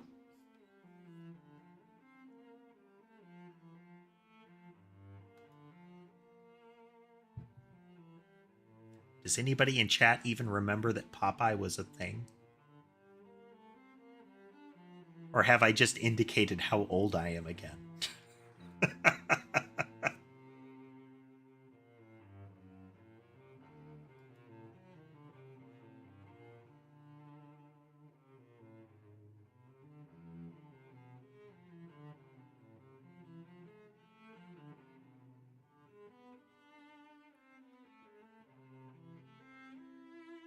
If I recall, one of the original incarnations of Popeye was as an advertisement for spinach.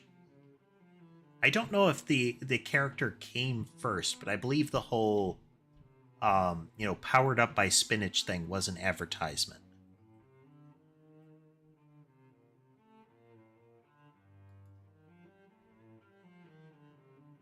It was similar with the myth of spinach being a fantastic source of iron showed up.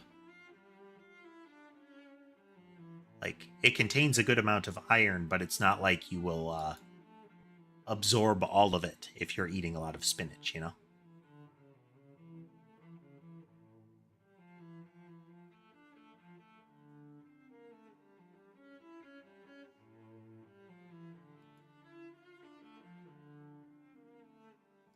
Guy in the screen again.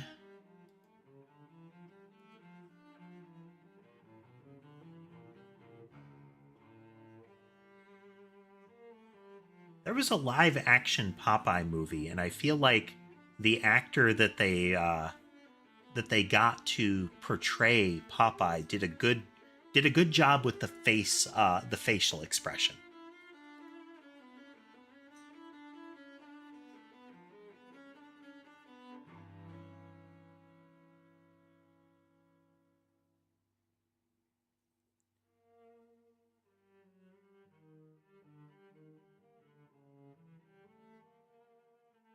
Not too infrequent that I get the like I tell an anecdote and I feel like I get blank stares.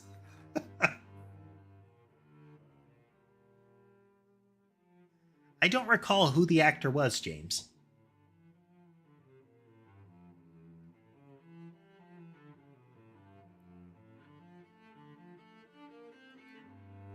Huh, Robin Williams. I mean, it makes sense. Or you would expect Robin Williams would be capable of that.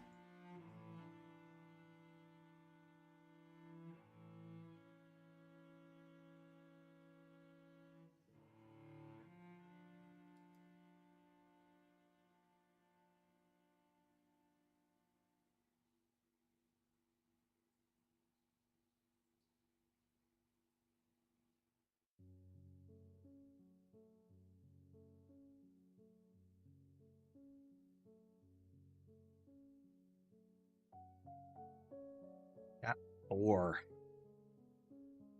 Break room had something missing, image swap and quality control, and something added to the storeroom.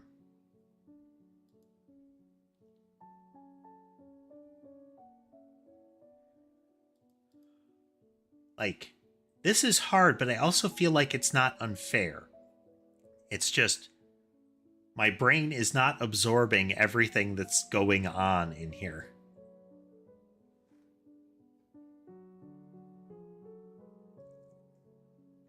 I won't tell you an exact number, JCR. Let me see. Lore wise, I'd have to look, but maybe about four. Uh, Out of character wise. Um, let's see. The oldest game console that I played was the Intellivision.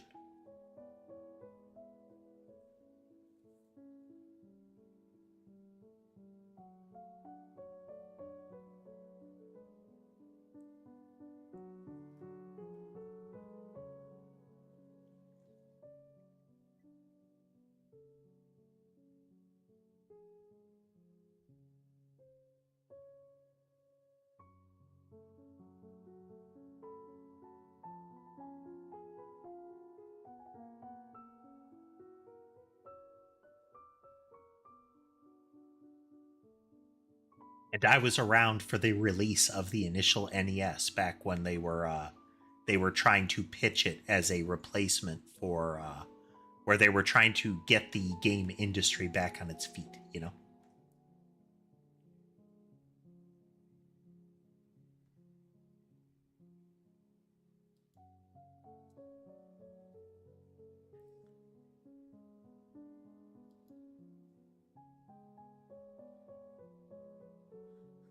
Like I played the ET game that was part of the collapse of the game industry.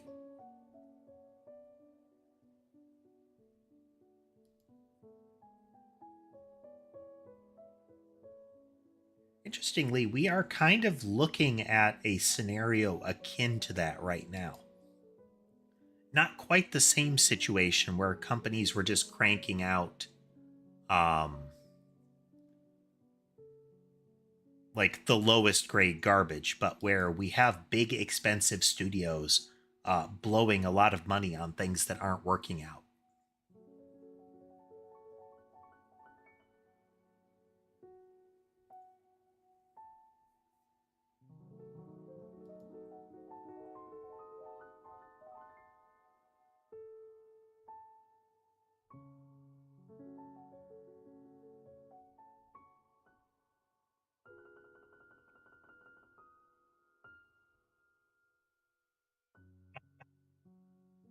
Uh, One of the games that I like to play sometime, one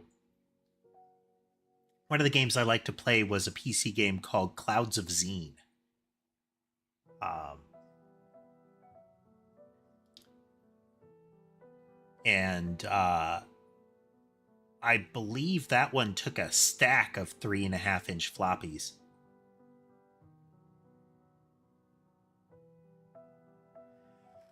Oh, that depends on what country you're in, JCR.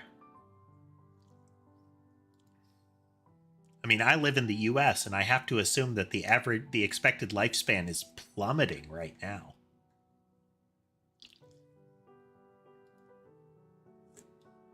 Which is shocking given our amazing healthcare system.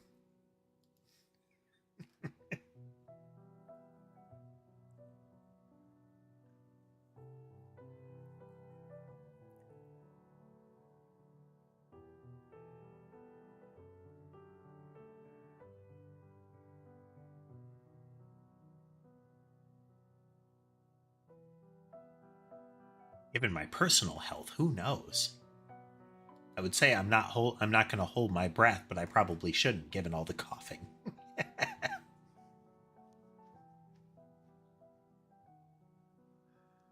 Oh.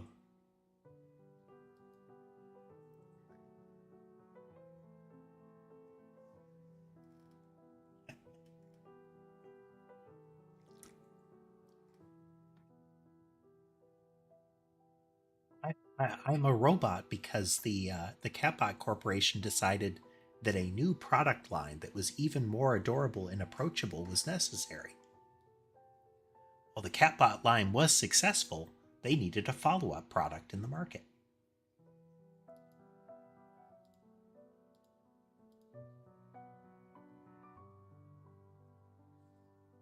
And the Nanotype product line has been fantastically successful, and everything is fine at the factory and the products are good.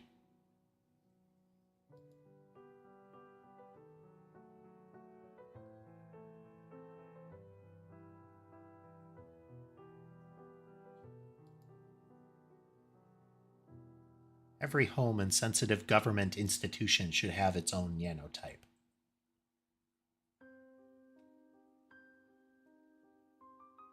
I really like how it turned out. I appreciate the compliment, Dodds.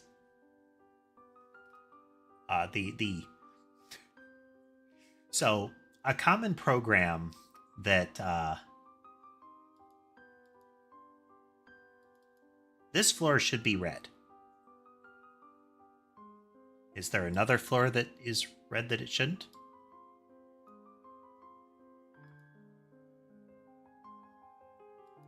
This floor should be red. It should be a regular tile. Yeah, I think the floors are right. This floor is red.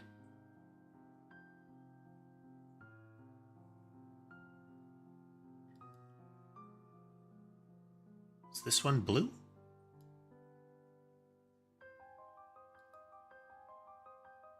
Because the canning line should be red.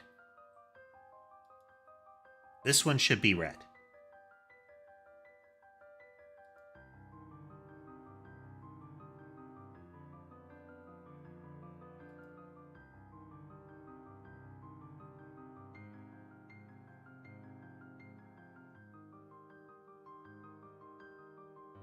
Lumps, 1, 2, 3. One there, those two there, open spot there with box. Doors seem right.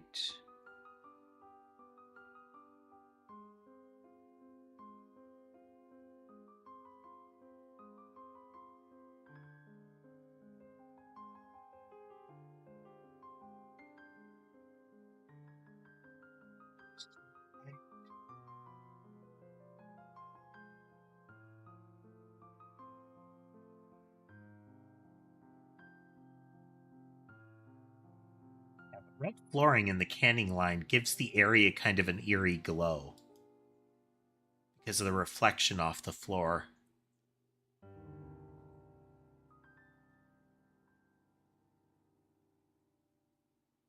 It's an interesting thing you can do with room lighting is if you... Right? I think that's actually correct. Just the clouds look weird. It was wrong. Okay, the clouds looked weird.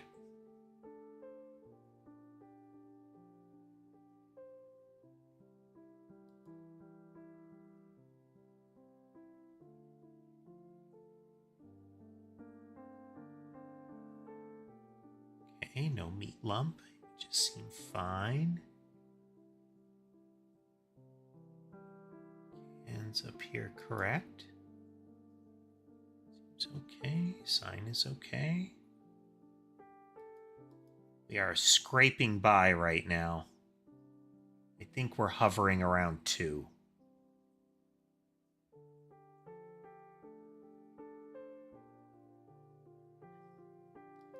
Which generally means there are 2 active and we're spotting the third one.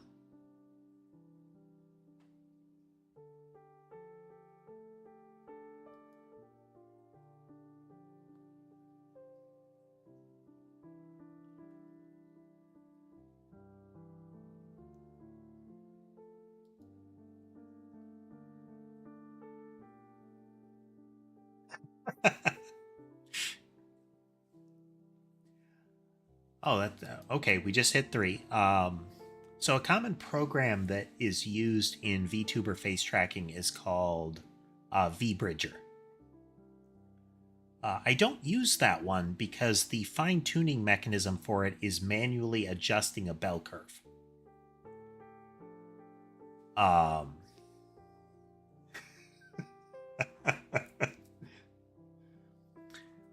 What I use instead is called vitamins.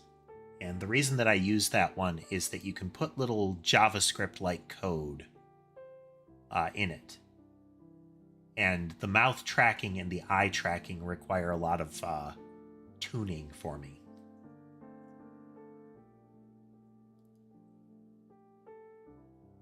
Unless I really exaggerate my mouth movement like this, then it doesn't normally come through.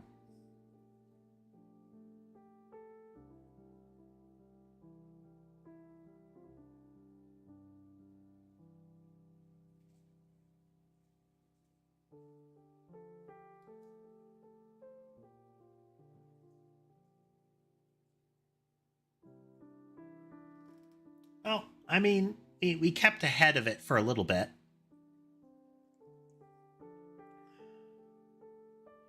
There was an intruder in the monitoring room again.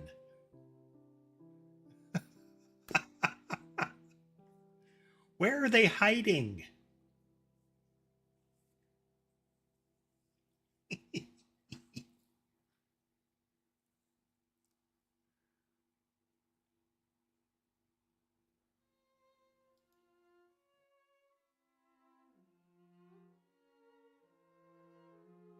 There was something hiding in here.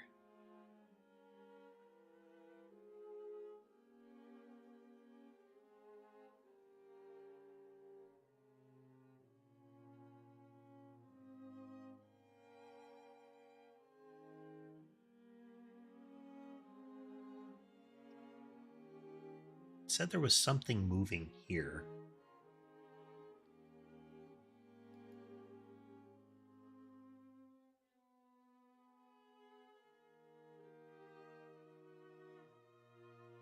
You make it to 6 in the morning, Oliver. That is the wind condition.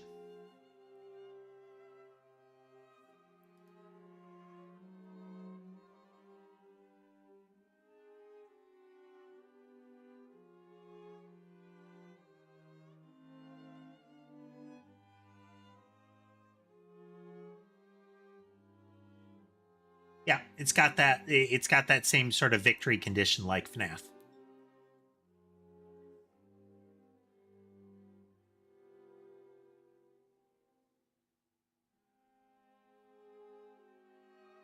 One of the frequent people in the channel, Tacitus, is the one that introduced me to the concept of VTubers, and I think it worked really well for me. Previously, the only image on the screen was the cat cam.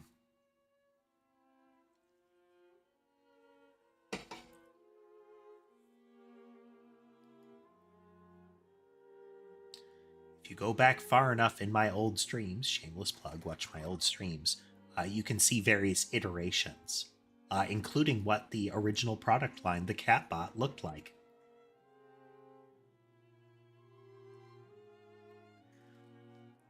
I saw recently that Dead by Daylight added Springtrap and a couple of different variations based on the different FNAF games as a killer. And I was wildly disappointed by the Mori for it. For those unfamiliar with the game, the Mori in Dead by Daylight is a way for the killer to just outright execute a player instead of using the regular mechanics.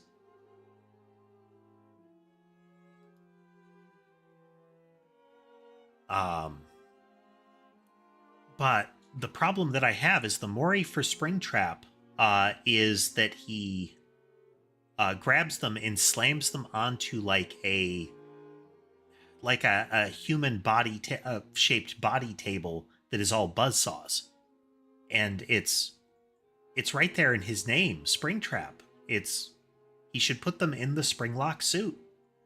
That's the whole gimmick. That's how the animatronics kill people. Is they take the living endoskeleton and put them in a suit, like they're supposed to be. And the closure mechanisms kill them. It's the whole thing.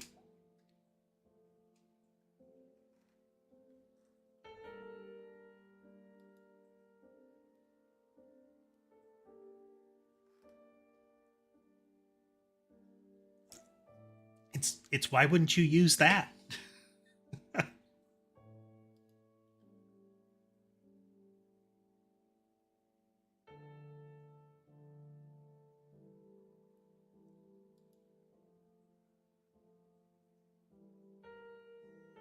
Yeah, it's got kind of an Iron Maiden vibe, Dodds. It's supposed to be that the wow. We're nominally playing observation duty today. It's the theme of the stream, you know? um It's supposed to be that the mechanism in the animatronics in that is that you have the core endoskeleton inside them, the actual framework of it, with all the electronics, and then for these particular ones, the exoskeleton kind of snap locks on. When the endoskeleton is put inside of it, there are little like latches and whatnot that are spring loaded and snap into place.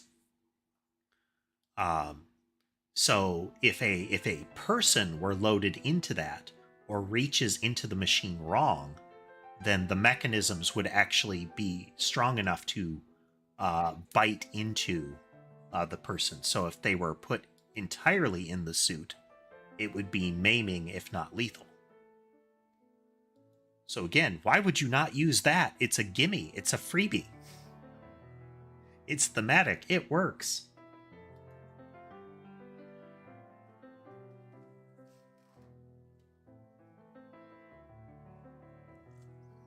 We did nothing.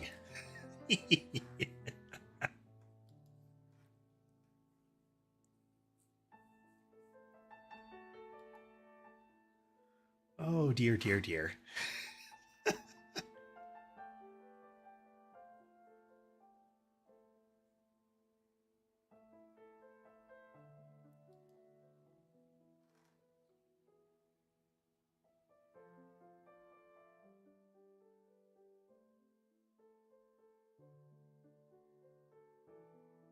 Yeah, it's like that has to be an option. It has become a trait of the character that is what is supposed to happen. Though to be fair, one I believe the default character, the raggedy gold bunny, in it, I don't know if in that game he does the same thing. But even in that case, I don't think the buzzsaw table lines up.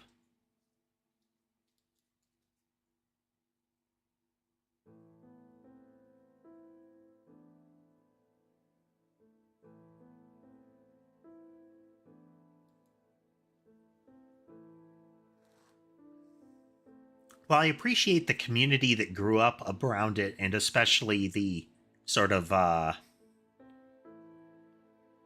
game theory inspired lore digging. Um, that resulted from it. One of the things that annoys me about Five Nights at Freddy's is the very clear retconning and revisionism that the maker did during the game theory era.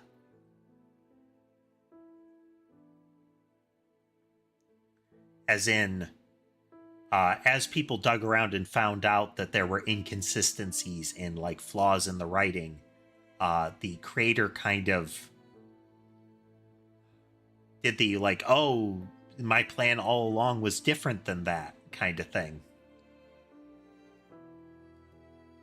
It's why I have zero trust in George R.R. Martin. Like, oh yeah, this, my book is just delayed. It's like, no, you found out that the original script that you gave to the HBO folks stank things up, and you're like, oh, I better go edit this. Though, yeah, he does take a long time to write books. It's just,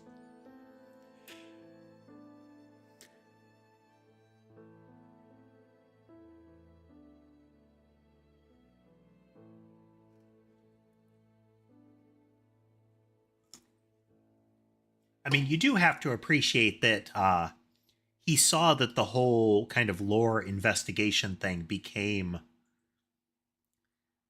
as much the driving force of the popularity at, hi guys, as much as the games themselves. So you still had the, zany watch people stream the game element, but you also had a whole community built up around digging through the game and finding out what could the plot actually be. So I appreciate that element, that they were willing to feed into that. It is a awareness of your community kind of thing, But simultaneously, you know,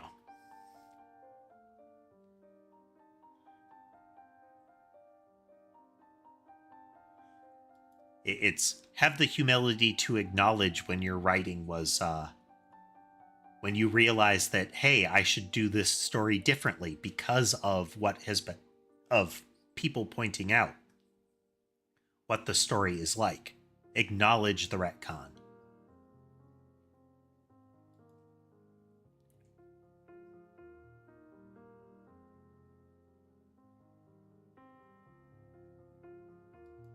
Though, I can't say for sure. Maybe they did ultimately.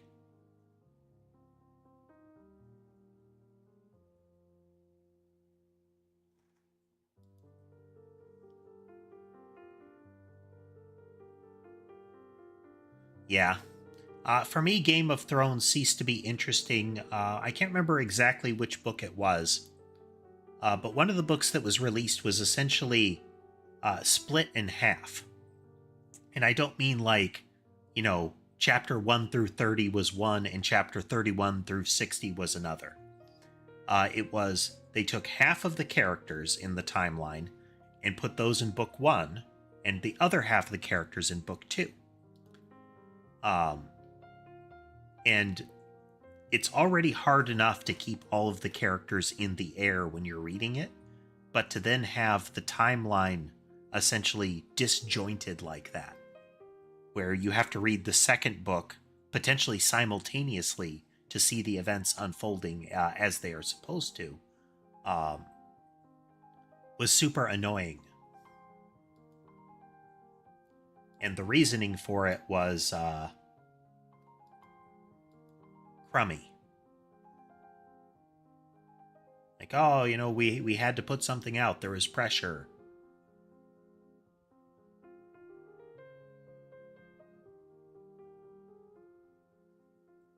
And, I mean, if that's the case, then that puts the root cause in a common problem, and that's this need to have sequels, this need to drag IP along as some sort of epic storyline.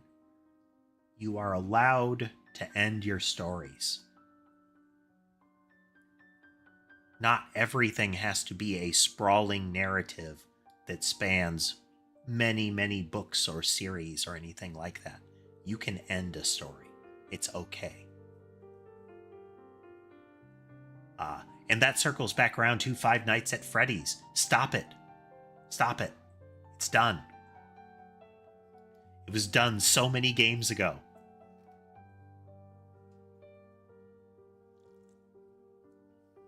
I'm fine with spin-offs, like completely separate narratives, but just stop it.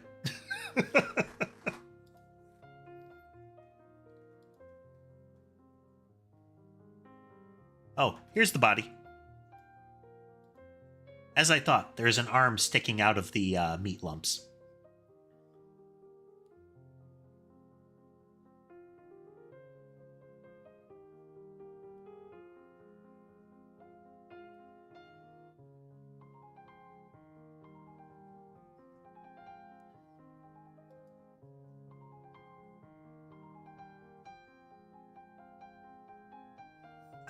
Yeah, it does happen, JCR. It does happen. One of these times, I will adjust my model's position again.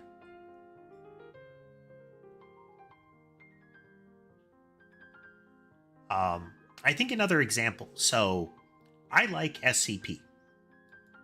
Like I like listening to videos that are readings of SCP articles, that kind of thing. But if you look at games in similar that derive from SCP, you will see a propensity to reuse particular famous creatures. Up until the copyright concerns around the peanut, you would see the peanut a lot. You would see the plague doctor a lot. You see the indestructible lizard a lot. And my question to that is, why? SCP is an open community interaction. It is people writing their own stories and contributing. You don't need to reuse them.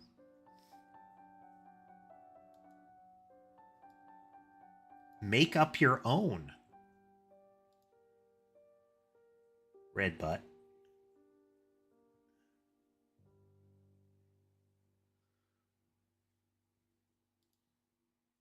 Like, there's an SCP story about essentially a slide, a playground slide that eats people. You could do a game about that.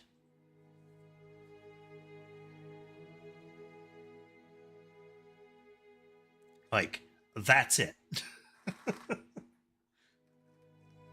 It doesn't have to be this amalgamation of all of the, like, the big famous ones.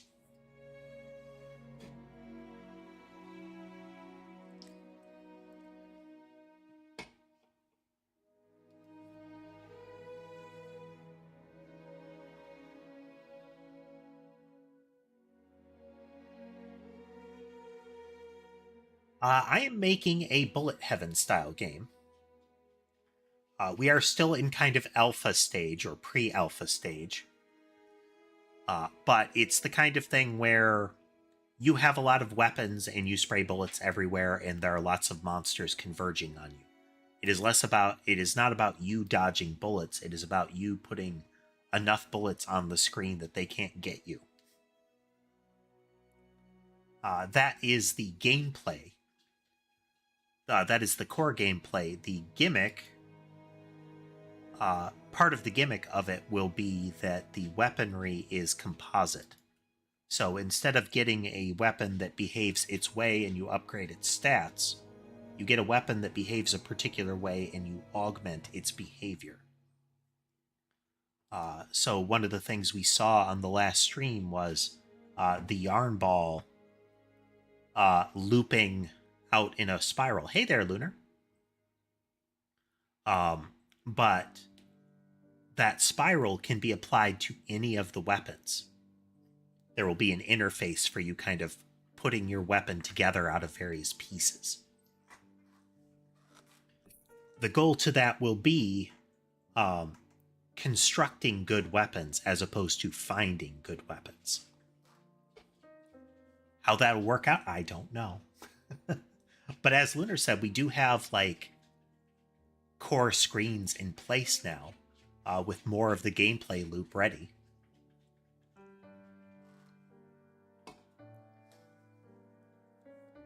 Object movement, object replacement.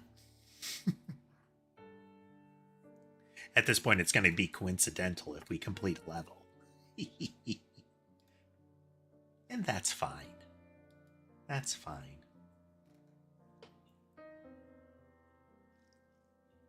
Now, the thematics of the game match up with my with the lore of my character.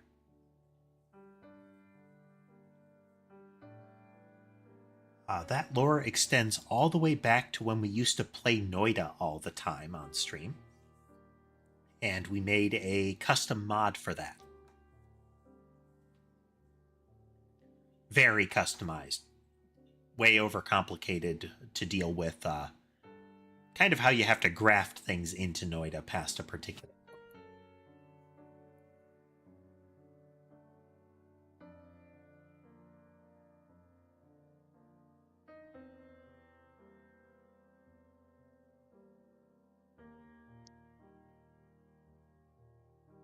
Another good one along those lines. There's one that's in early access right now. We showed it on stream a bit. I kind of want to stream it again in the near future, but I don't know. Called An Amazing Wizard. But the gimmick with all of them is that it's like building blocks, you know? Whether it's like Noida's sequential fight, do this thing in sequence kind of stuff, if it's more of a Magicraft, similar to Magicraft in that way.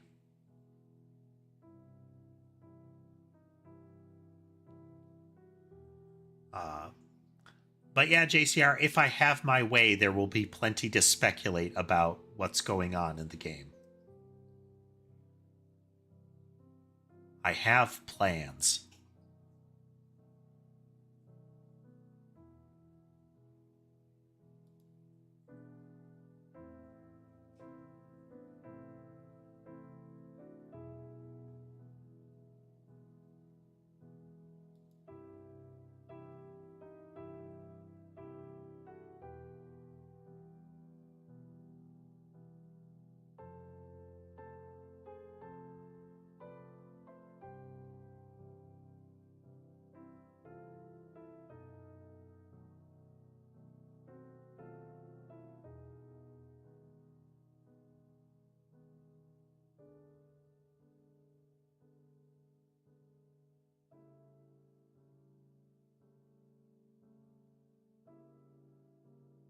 was always right there. I think they were.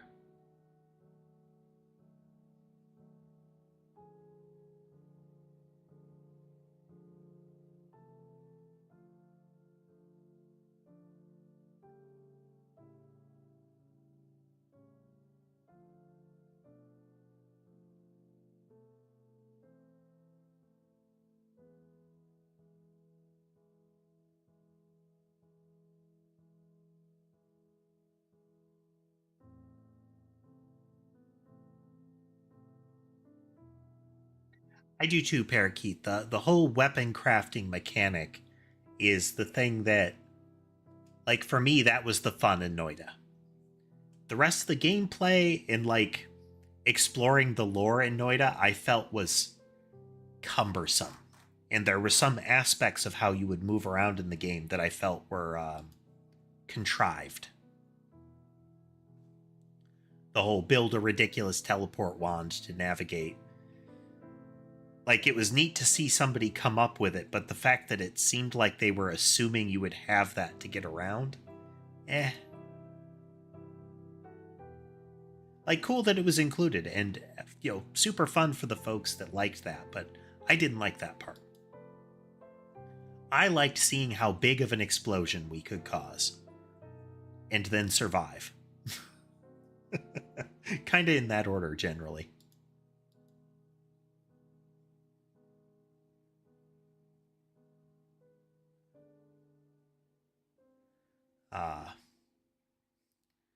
Noida was the game where, if you ever hear us mention things like uh, that we have gone seconds per frame or minutes per frame as far as performance, that's what we're referring to. There were periods that we got to in Noida that even after some performance tuning added to the game, it would take upwards of like 5 minutes for a frame to tick.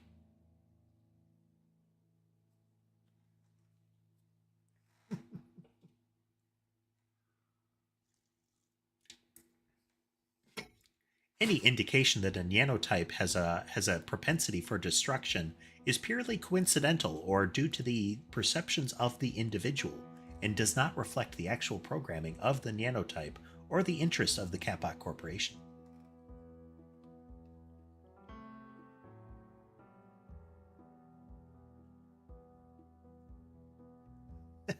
Hey there, Tass.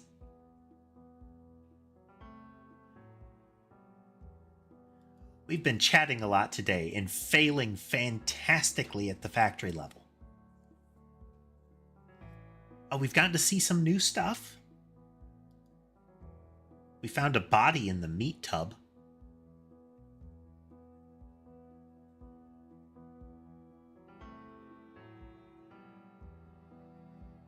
We still haven't found where the dead body in the storeroom is.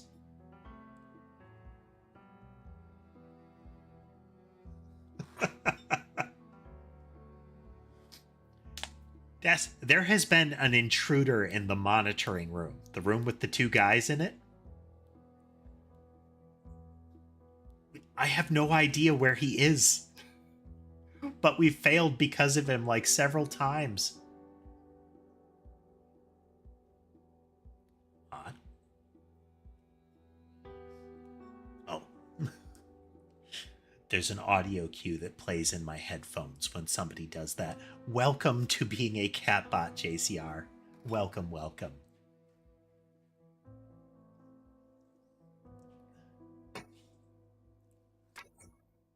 As a member of the channel, you do have access to the channel emotes now.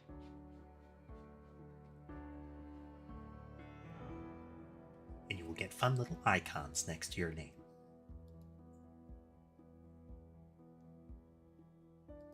Like, somewhere in here, there was an intruder. Yeah, I don't know where.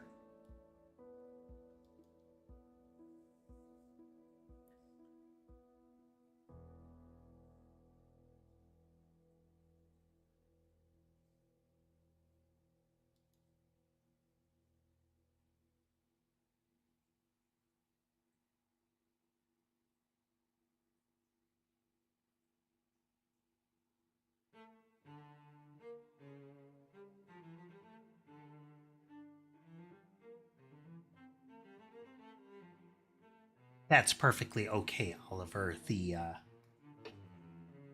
one thing I like to remind people is I definitely appreciate donations. I appreciate memberships. All of those kind of things help the channel stay afloat. Um, they help me buy cat food. um, but patronizing an entertainer is always secondary to your own needs and interests. If you have the spare money and you want to, of course I appreciate it. But if you don't think you need to. Don't worry about that. I do not begrudge that to any of my viewers.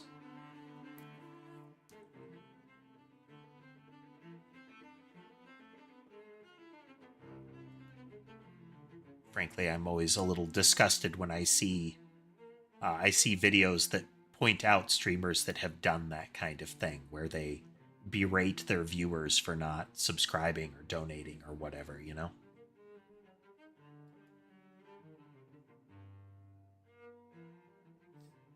Oh, thank you again, JCR. Thank you for the super chat.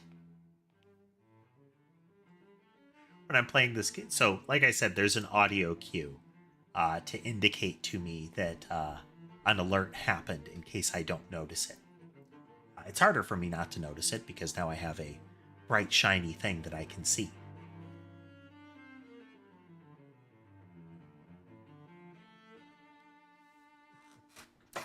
And thank you for giving a gift sub there, chat. Tass? Oh. Thank you for giving a gift sub, Tass. Not chat in general. I really do appreciate it, folks. Thank you.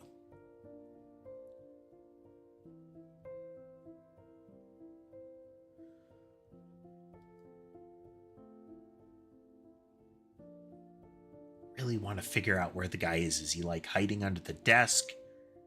Is he like in the window? Because this isn't the guy. That weird black shadow, not the guy. It's like that door anomaly in the backyard of the gas station. Open door. No meat lump.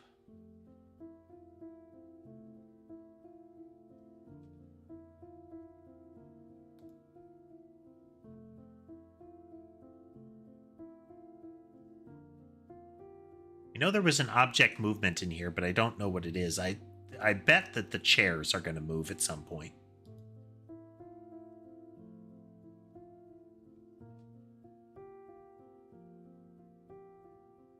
Where could they be hiding a dead? Maybe there's going to be another dead body in the meat bin.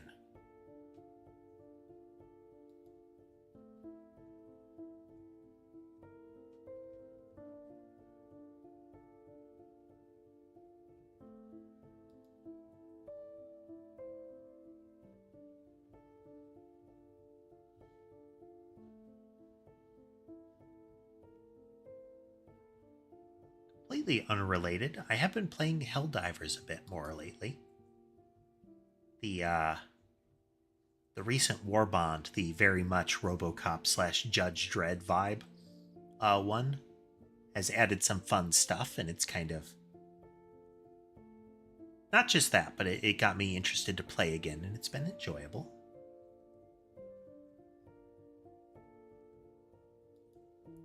I'm glad you're having fun, JCR.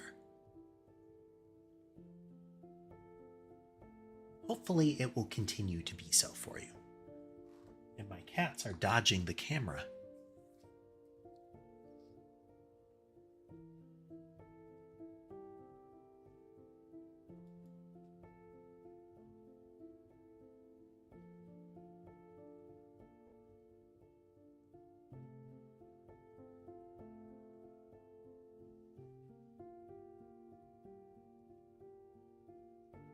I'm gonna get a talking to in the comments of this one, I feel like. The canning room? Let's look.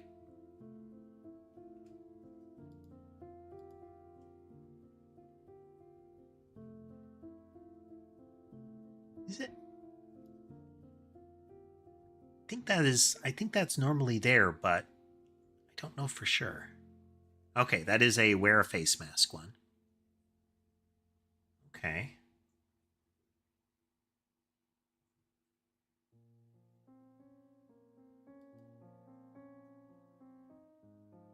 We know this sign can change. These signs still seem right. There. Lump, lump, lump. Coffee, microwave, 2 plates, 2 monitors. No face on monitor.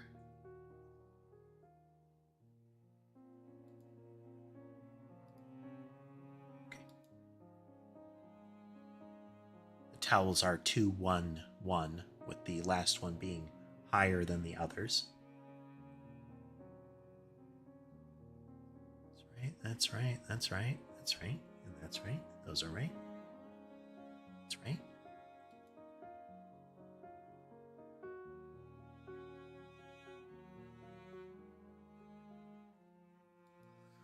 Oh, we have 3 active.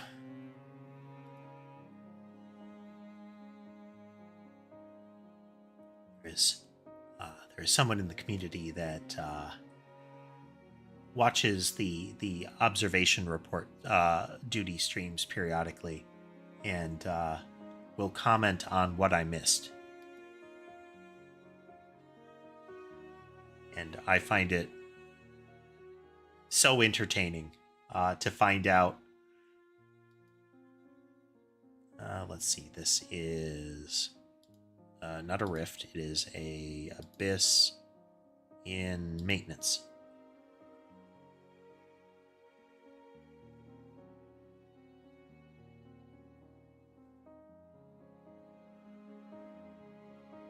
Okay.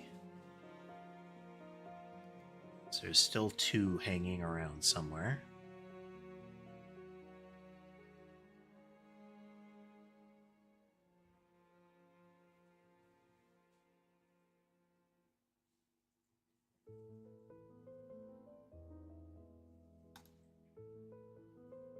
Where is it? Where is it?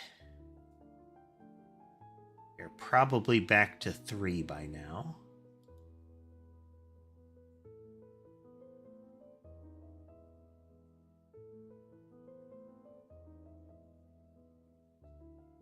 That seems correct still.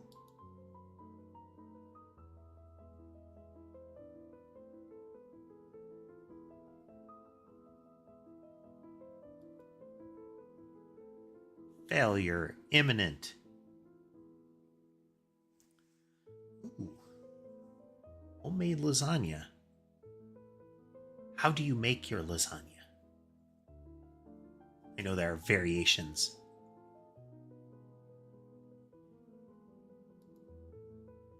Advice on starting into VTubing? I would suggest JCR starting low investment.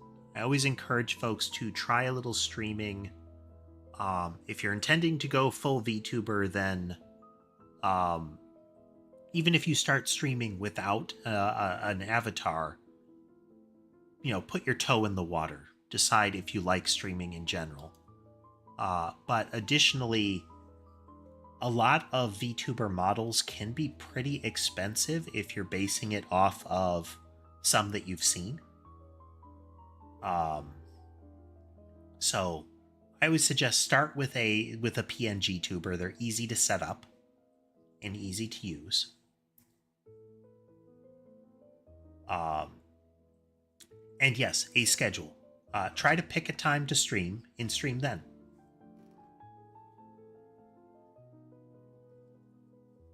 Let's see. Old style Italian or Sicilian St. Louis style. Sliced tomatoes, hamburger.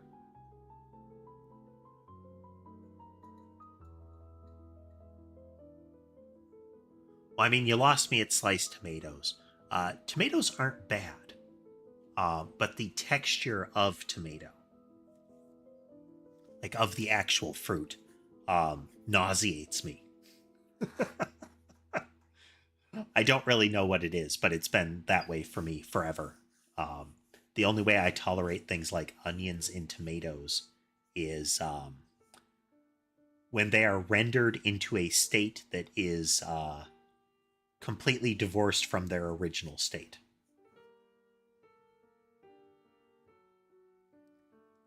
So, like, for tomato sauces, and where? Oh, okay.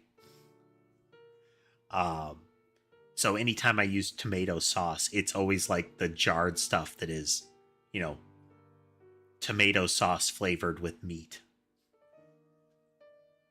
Tomatoes were and meat products were waved in the general direction of the sauce kind of stuff.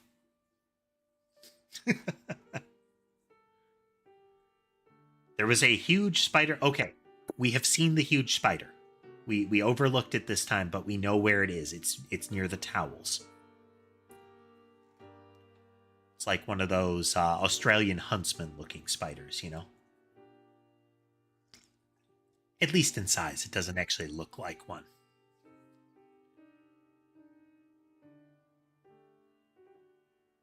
Something moved in the monitoring room, still not grasping what is in the monitoring room properly.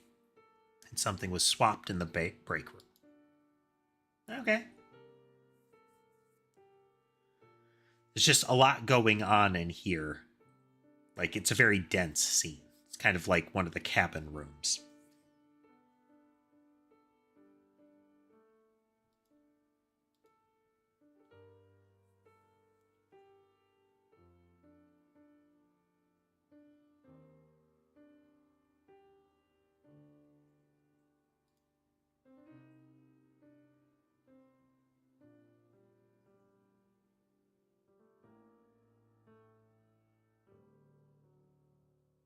Let's see. Games Fest recently had a couple that I'm interested in. I'm a real fan of body horror style horror. Like your what was it the game series Prototype, Carrion, those kind of things. The movie It, not It, the thing. It's the clown one. The clown one's still good.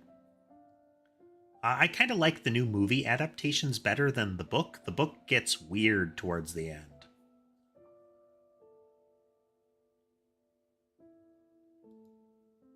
But there's a game coming out called Ill that like ticks those boxes for me, you know?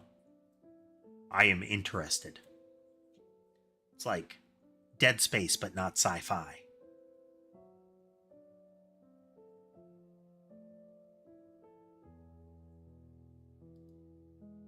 The Substance. I don't know if that doesn't sound familiar, but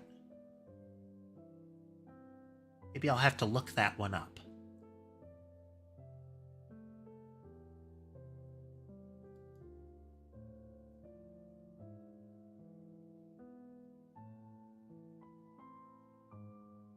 Here. Button, keyboard, mouse, button, keyboard, mouse.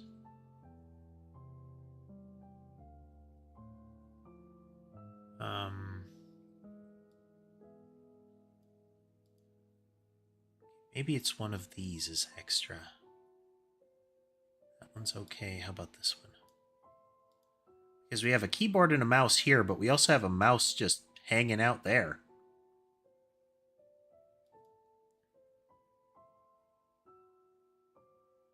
How odd. We know this monitor can be darker with weirdness in the clouds. Remember to look for that.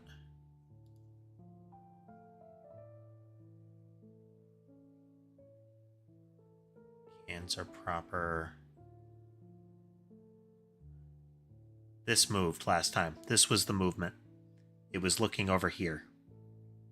Monitor is supposed to be facing here, I think. But let's double check. I think it's supposed to be to the left because you can see this. Yeah.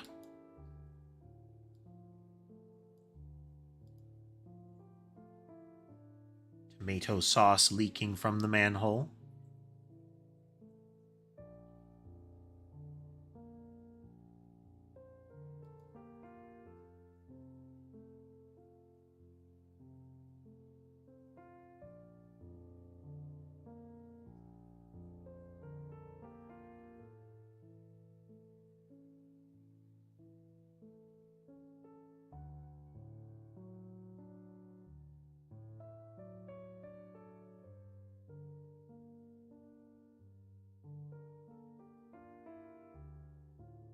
Definitely some implications to the to a title carpal tunnel of love. You know, which part of the lovin' gave you a repetitive stress injury?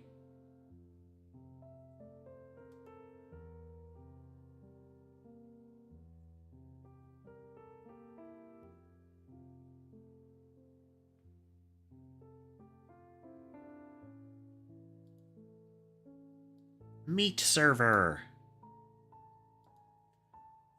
The machinery in the server rack has been replaced with meat full of LEDs.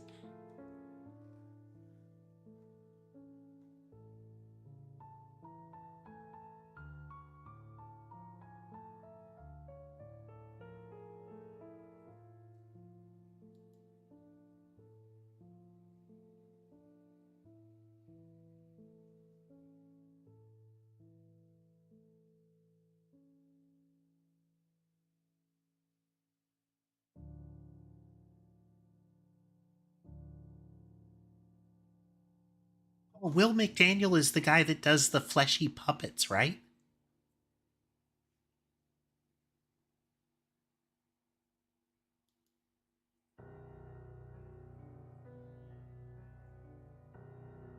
Ah, I love his stuff.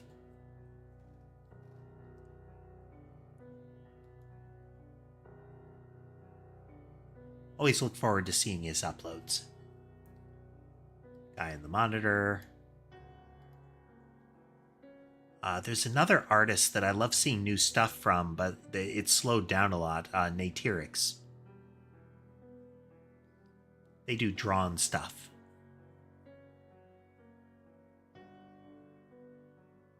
They haven't had a new thing in a while, but I really like the stuff they put out.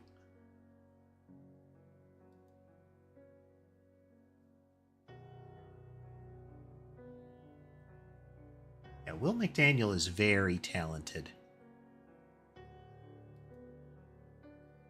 To some extent, they found their style and their kind of their feel for the stuff that they put out, and they have run with it, and you have to respect that.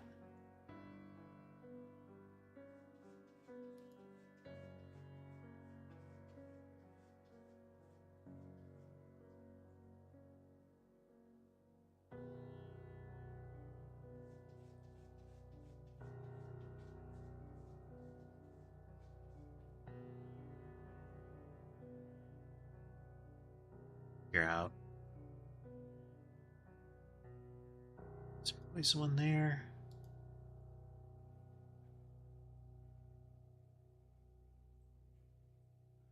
Guess so.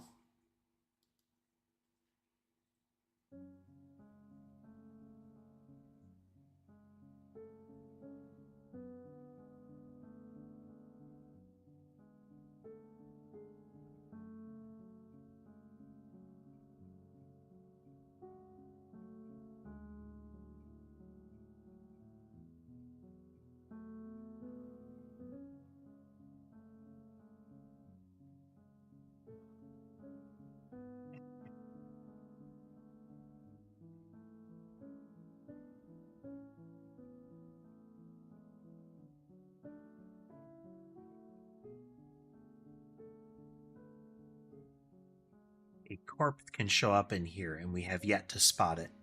If I had to guess, it's actually going to show up here in the meat trolley, but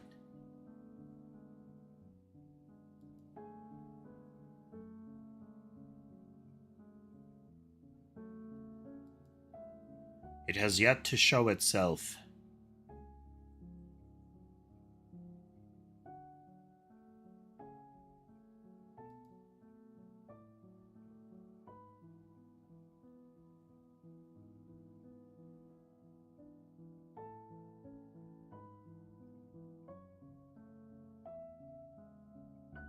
Distinctly possible there, Dodds.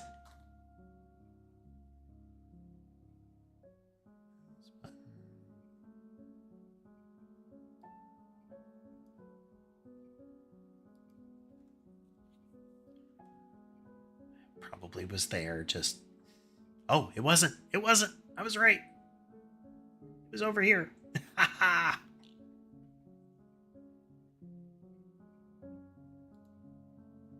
Though I only spotted it because it felt inconsistent, not that I knew it had moved.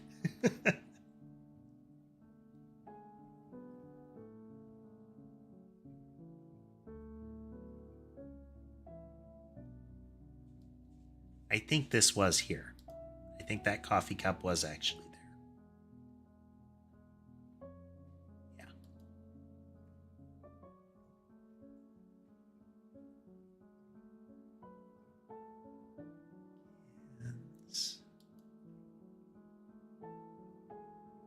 We are riding the edge currently. We're sitting at probably 3. So there's a dark area here, and I can't really see anything. There's a fire extinguisher here.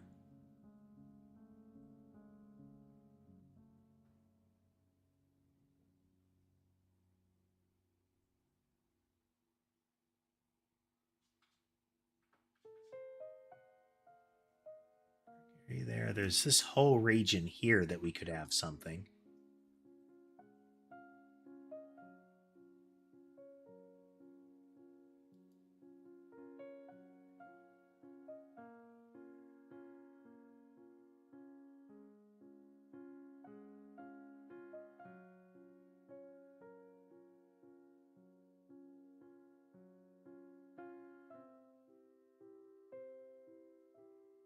Yeah. Like I was saying, until I turned off the lights when I'm playing this, it's imagine that it is a little darker than that.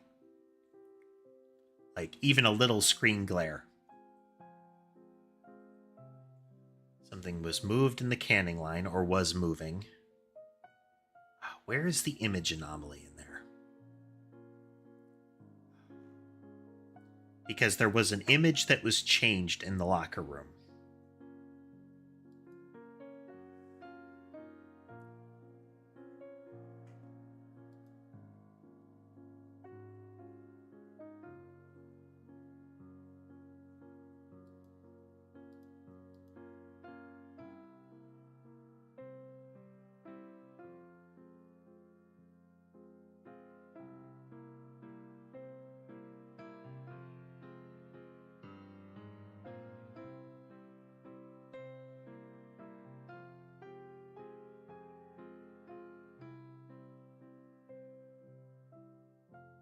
Eye on those. I wonder if those were missing or had moved. Chair there too. Got to keep an eye on that.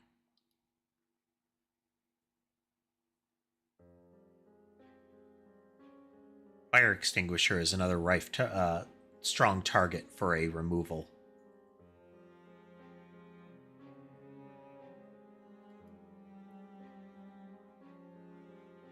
Well, you'd think that, but you have to expect that there's some fantastic burn-in on these monitors. I mean, we are talking LEDs, so it would just go dead pixel after a while.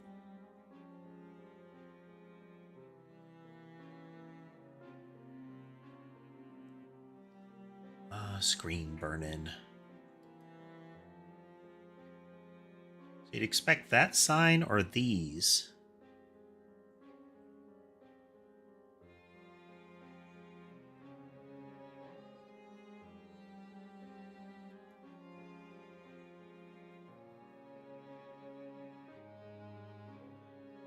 I wonder if this can, like, flip horizontally. Little, not Coke.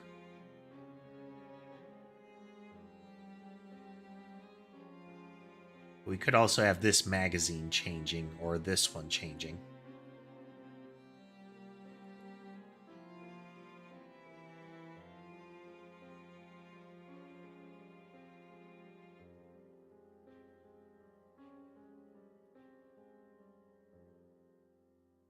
Okay, definitely something active now.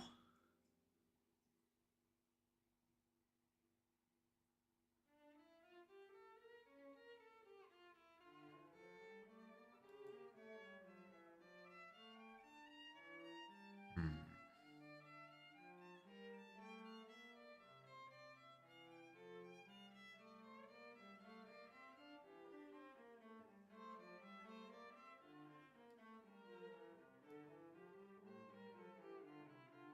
Always that far back? I mean, looks right.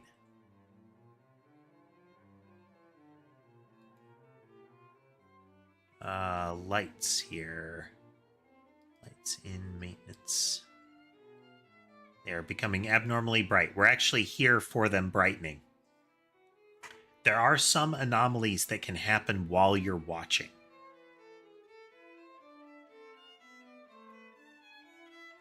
It's especially true of things like Abyss and Rift, where they start small and get more apparent.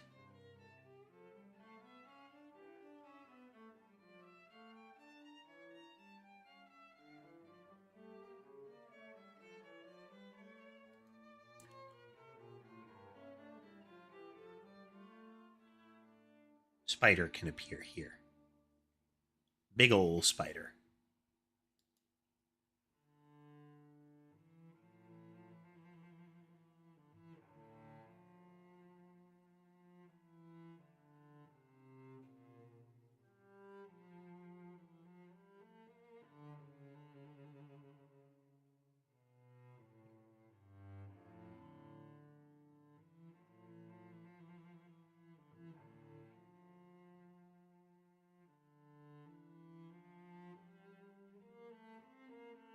I haven't seen the laughing guy here again lately.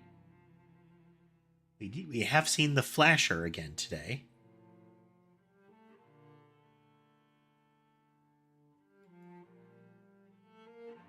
Have to appreciate their confidence. That is a power stance when they're going to drop that towel.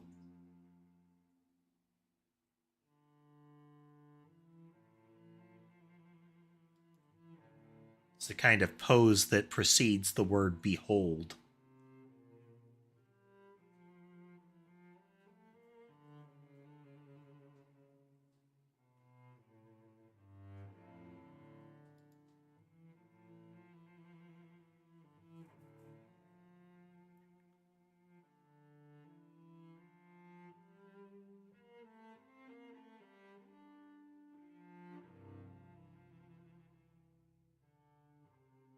We are frequently missing something here. Like there are replacements and movements that happen here that we frequently miss. And I'm sure they will be painfully obvious when we encounter them. Always hurts when you get your warning early. Because the warning is your sign that you have 3. But you only get that warning once. So from then on, you pretty much have to operate under the assumption that you have 3 at all times.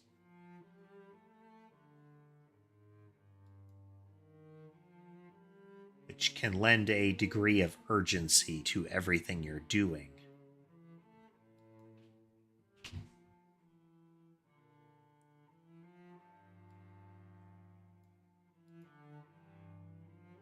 That? Weird. Weird.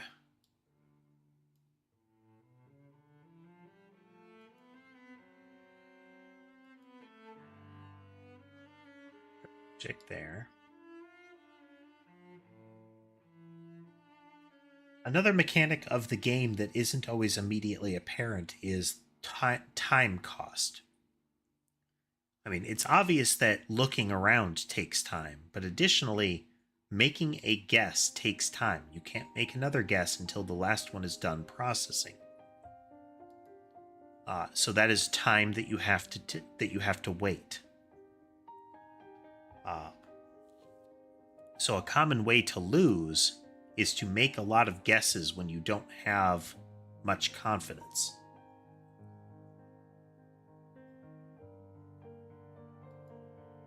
You know that, what about this? What about this? What about this kind of thing? You'll get yourself caught.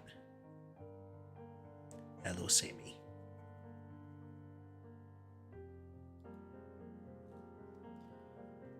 Trying to come sit with me, or are you going to walk by?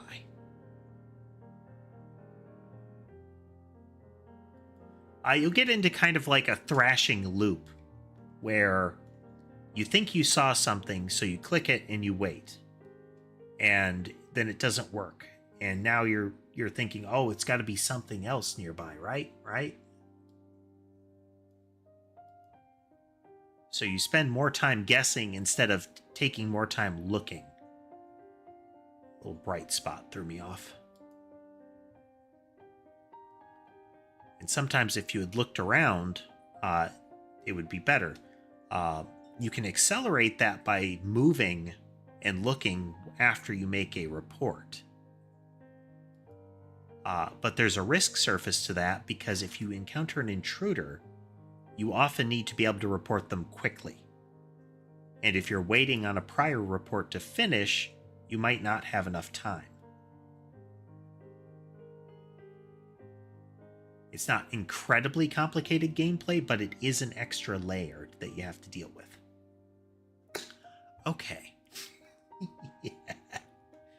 Oh, let me check something here.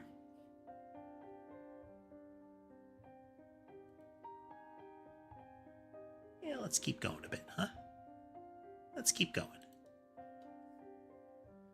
We still have a lot of losing we could be doing.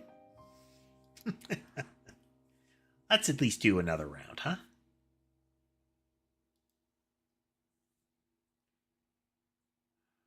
Getting an idea of the shape of this place.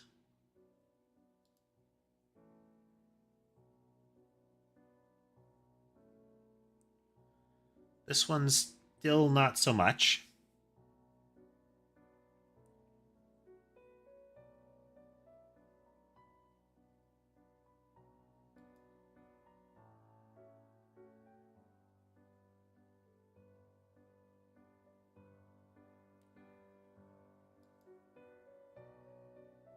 Similarly with this one. I think I have a grasp for the shape here, but still not quite. This one, not at all. We keep missing stuff left and right here.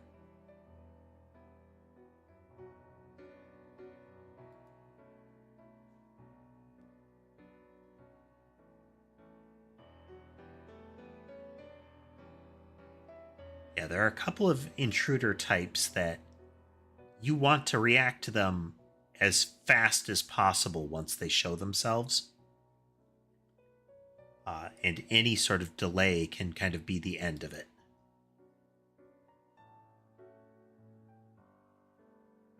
Monitoring room, then quality control.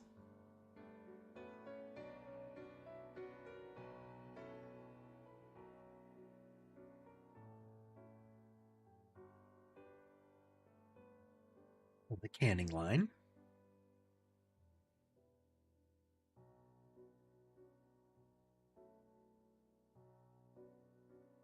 Minutes.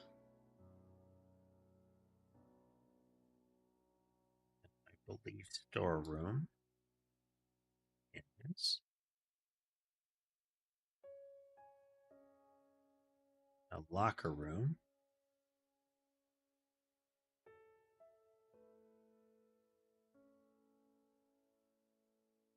Break room. To make sure that we have kind of a feel and a rhythm for the order, because it's not common.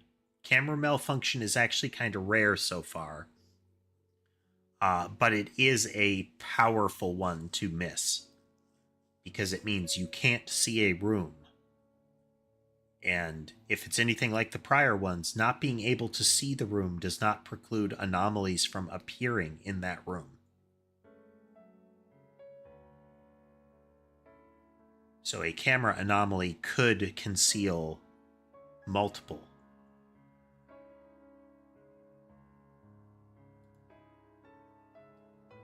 Backwards, I believe this was manipulation.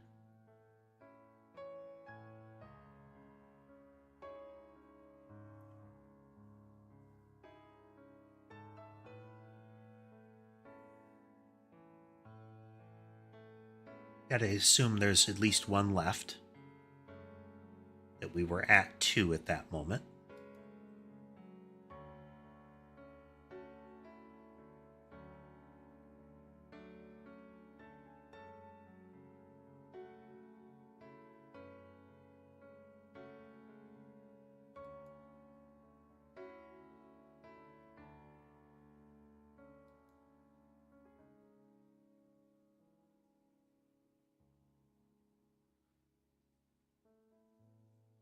This one still has a lot of stuff that eludes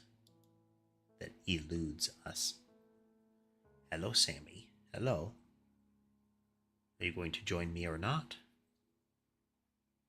There you go.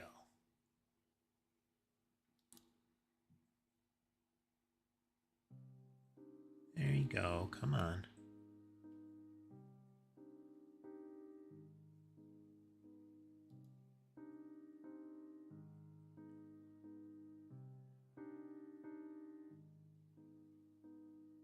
All right, Dodds. Thanks for swinging through.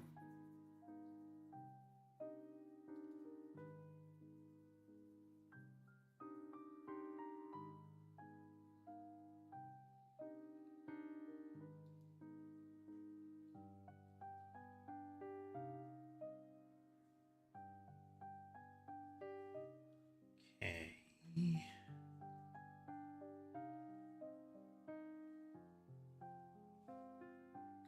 Different.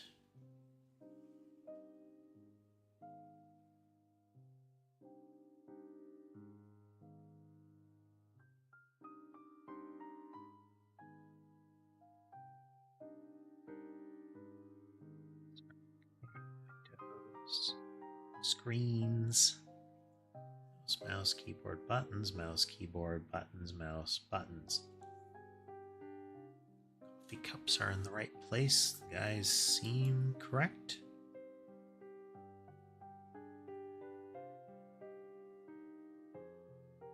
Meat lumps, machinery.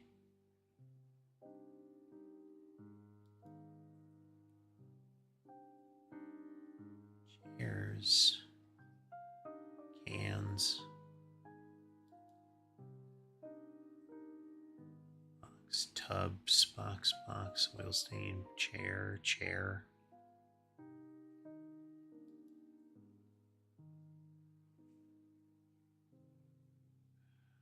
All of this seems right, and it's definitely not.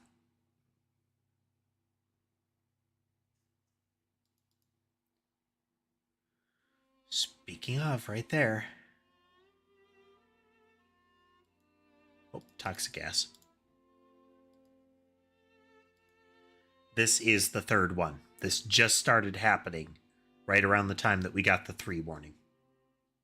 There are 2 left active right now.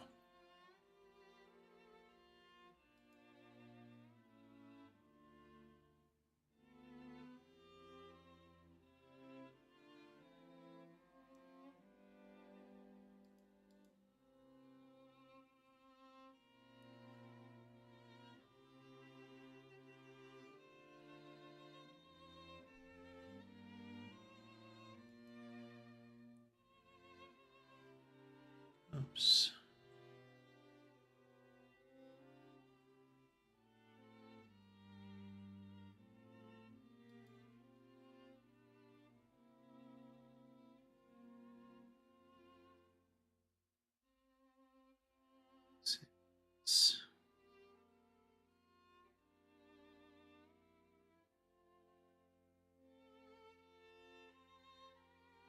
There. That I can identify.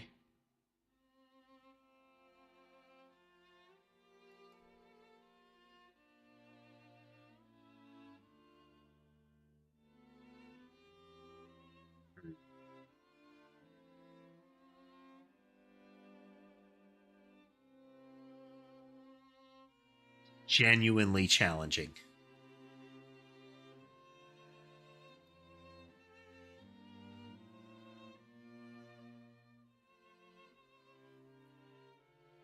Even stuff that we have spotted before just isn't sinking. Oh. That's at least flipped, if not otherwise wrong. Really? Well, look at me being wrong. Womp womp.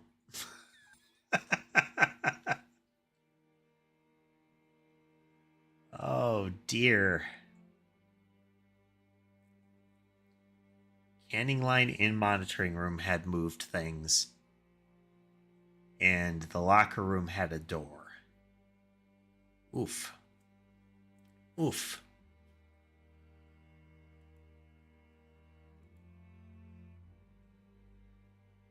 Much fail.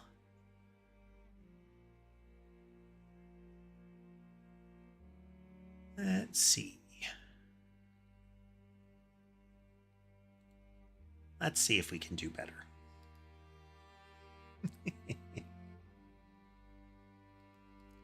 Ah, that was correct. Ah. This looked off, but not at all. Something did move in here, though.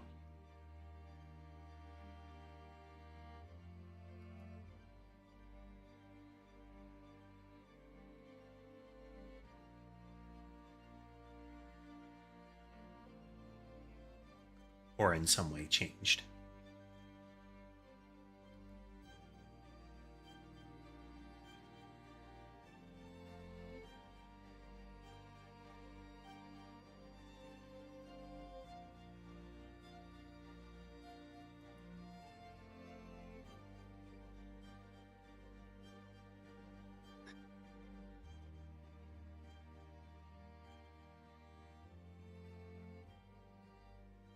I don't seem to have the and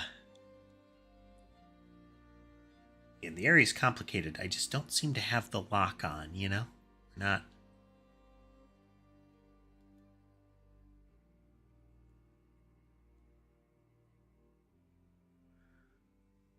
don't have our flow state going.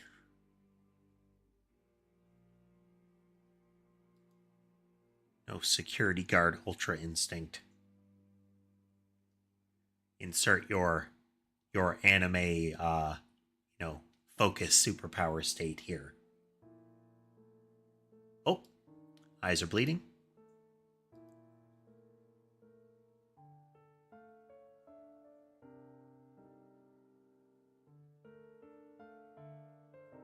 He is drinking out of it. He almost has like a maniacal look with bleeding eyes, and it's like he's just pouring it into his mouth, not that he's drinking from it.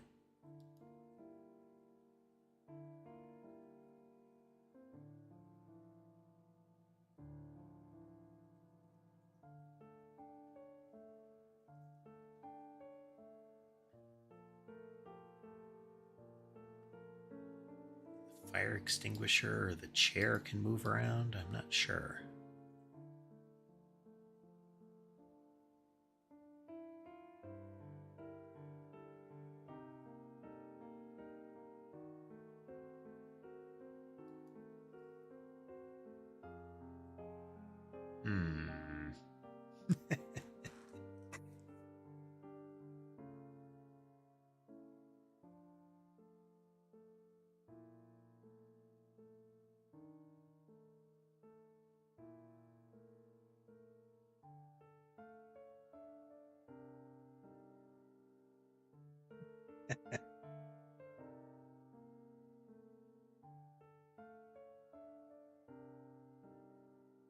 You have to wonder if that would change like the the camera array, or if it would change the cameras if you had security guard Bankai, you know?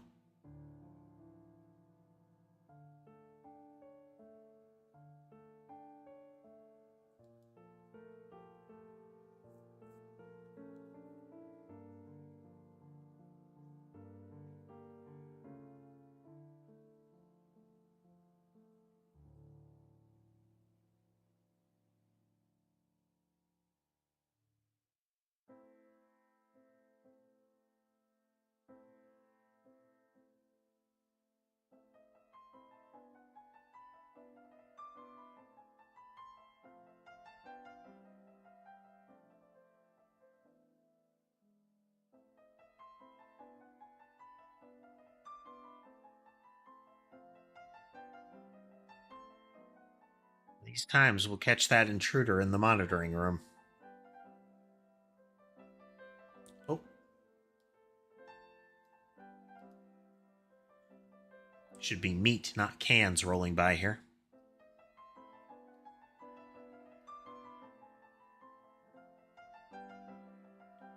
Though you would expect that there would be a quality control line that happened after the canning as well.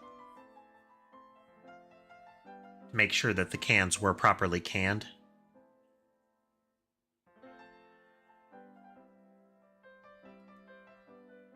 So you're going to have some difficulties dropping off a pallet that has like a ruptured meat can on it and expect them to accept the pallet.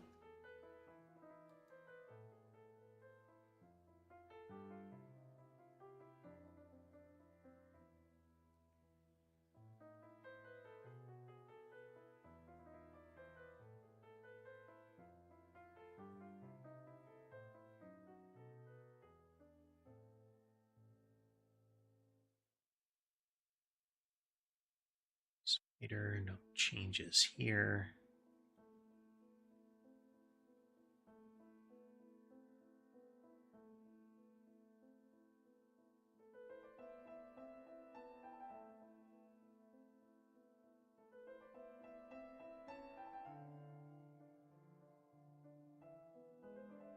It is nice how there are so many different things that can happen that you don't really get a repeat, you know? During a given run.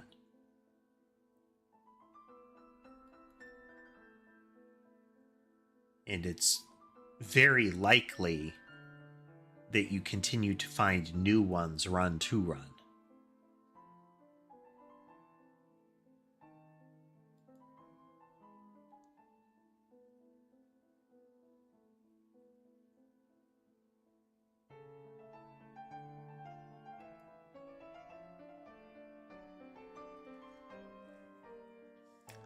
Strange. Such strange.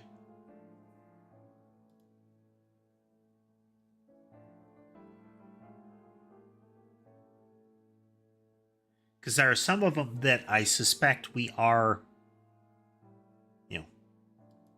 we're just overlooking them over and over and over.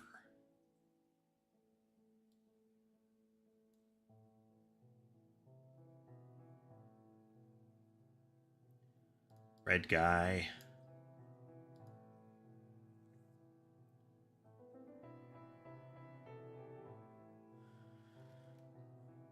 So 2 remaining.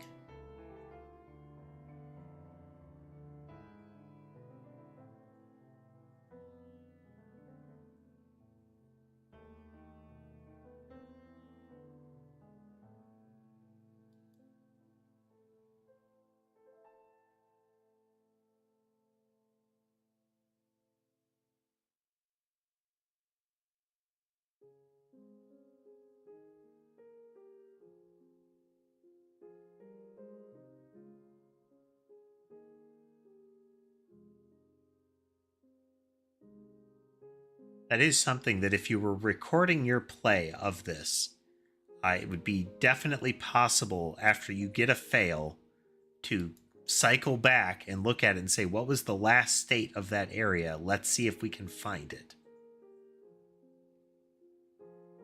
I don't know. Sometimes, thinking on that, that's one of those things that is kind of against the spirit of this kind of game.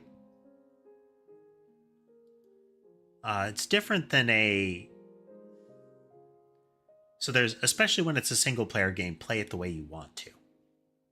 It doesn't matter if that's not the way that the big players play. Stuff like, if you want to use summons in Elden Ring, use summons. You are free to use the tools you are given. But there's also elements of, if the thing that you change just removes the core gameplay element, then why bother? Especially with the advent of videos where you can watch it and see the end kind of stuff. If all you want to see is the end and you don't care otherwise, then go and find it. Now, simultaneously, I mean, if you really like the game, but you don't like, if you really like some of the content of the game, but don't like playing it yourself, there's also, you get the game to show your appreciation of the content, even if you just watched somebody else. Stuff like that. Okay, though. I don't think we're going to get anywhere with the game tonight. We've had a lot of good fun chatting, though. I think that makes the night worth it. That was fun. And we got to try. We got to see new stuff in the factory level. Clearly, there's some things on the screen that either my eyes are just rolling right over, or I'm not noticing them as things that could change. Effectively, it's just a wall. I don't have to think about a wall, kind of stuff.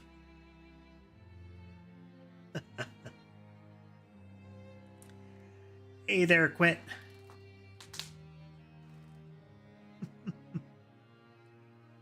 I mean, it's...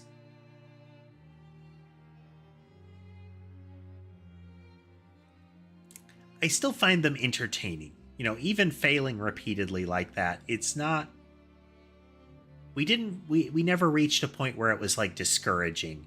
A little frustrating, but simultaneously that tells me I could engage further, kind of stuff. Yeah, the exposed heart is one of my favorite things about the model.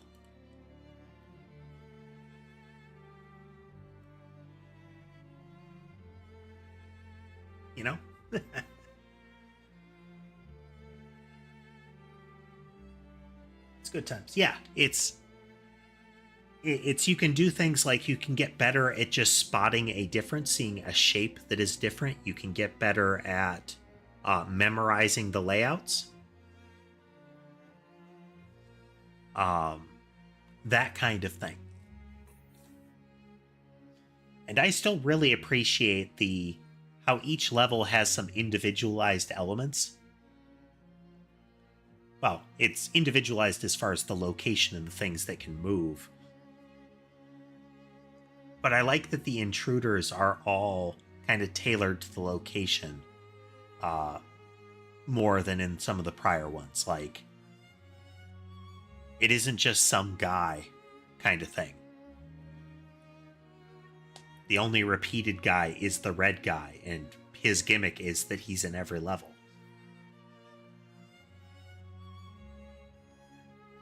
So yeah, still enjoyable. And we do have a couple of other games in this vibe. Every now and then there's another game like it that comes out.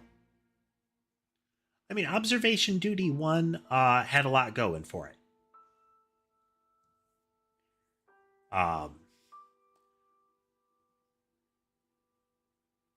2 has the problem that you can't really play it unless you want to risk a TOS, at least on stream. And I think it was 3, the first person thing, I just don't think really worked for the gameplay in this. Could you build a game around that? Yes, but it's a very different gameplay style. I do feel like each time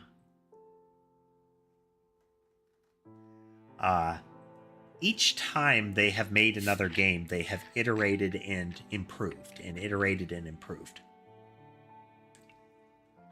I really respect that in a developer. Whether that is constantly upgrading your, like, the game that you're known for or the game that you made, one way or the other, and making it better and better, like a passion project. Just in time for the end, JCR, just in time. We made it no further.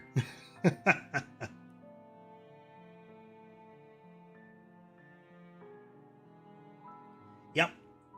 I think they've hit a really good spot with the challenge scale in this one. Each successive area has its own way that things are tricky. And now the factory represented um, a huge change in how things are.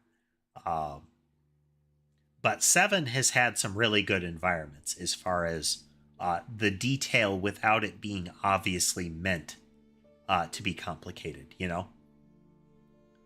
Uh, it's not uncommon for these games to have, like, it looks like somebody just dumped a box of random knickknacks out in order to make the room complicated. In this case, things still feel like this area makes sense. Like, it makes sense for there to be a discarded coffee cup on this table or old newspapers, as opposed to just here is the entire condiment shelf placed on this table. I did like how it was more common in some of the earlier ones where you would see the movement happen. I thought that was kind of fun. It did result in some fun, startling moments where you're just watching it and the thing that scares you is a chair that slides slightly to the right kind of thing. Because you're so locked in. You get a bit of that. There are some things that can appear in this one when you're watching, but it is much more scripted in that regard. It's much more when you look away, that's when it happens. Which is okay. Still okay. We have played a lot of games like these. Things like Para Eyes. I think it was like Death Watcher, or something like that.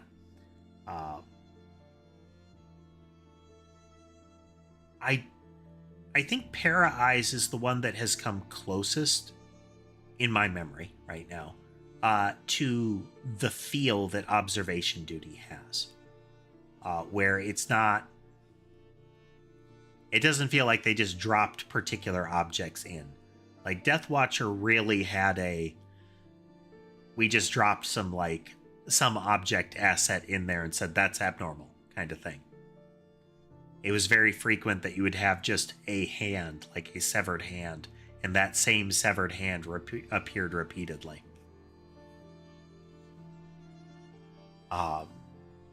But each of them has tried their own spin on it often.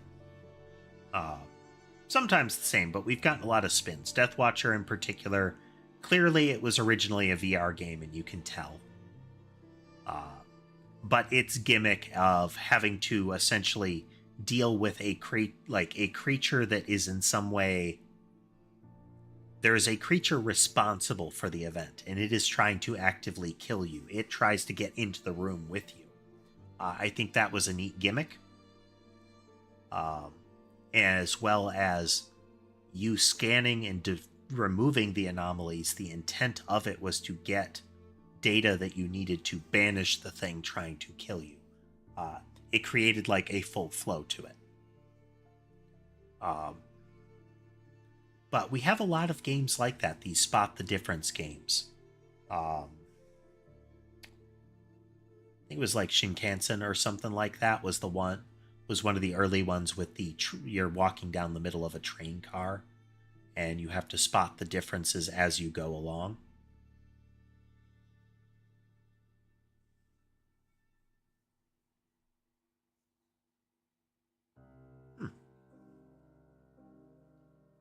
Yeah, these kind of games interest me. They're fun and they're nice in their kind. You can play them casually while still being able to engage with them. It's similar. I mean, I don't know that it's as entertaining to watch, but I have liked to play things like nonogram puzzles. I like that kind of puzzle in particular. Though it sometimes just ends up being a stream of me muttering numbers.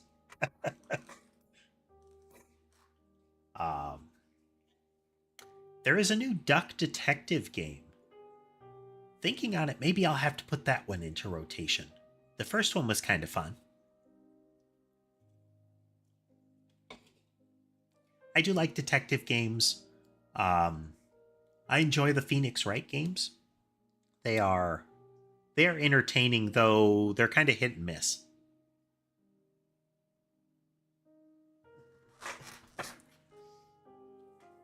Well, that is the hope, JCR. That is the hope, is that that I can keep the stream entertaining. uh, okay. But next on the schedule for the next 2 days, the plan is to do some coding. I have a pretty good idea of what we'll be coding tomorrow, at least to start with. There is a change I want to make to the file load that will make it so that the mod loading pattern will still work without having to worry about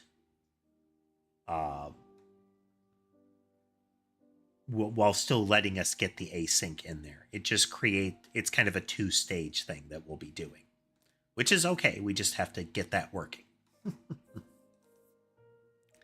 All right, folks. I hope you had a good time watching with us today. If you like what you saw and would like to see more, remember to like, follow, subscribe, drop a comment. Whatever is relevant to the platform you're on, it will help the channel grow. If you'd like to consider financially supporting the channel, you can do so through channel memberships, subscriptions, all that kind of stuff. I do want to thank JCR and Tass again for the memberships and super chats and the like. Thank you again. But with that said, I hope the rest of your day is good, and I'll see you next time.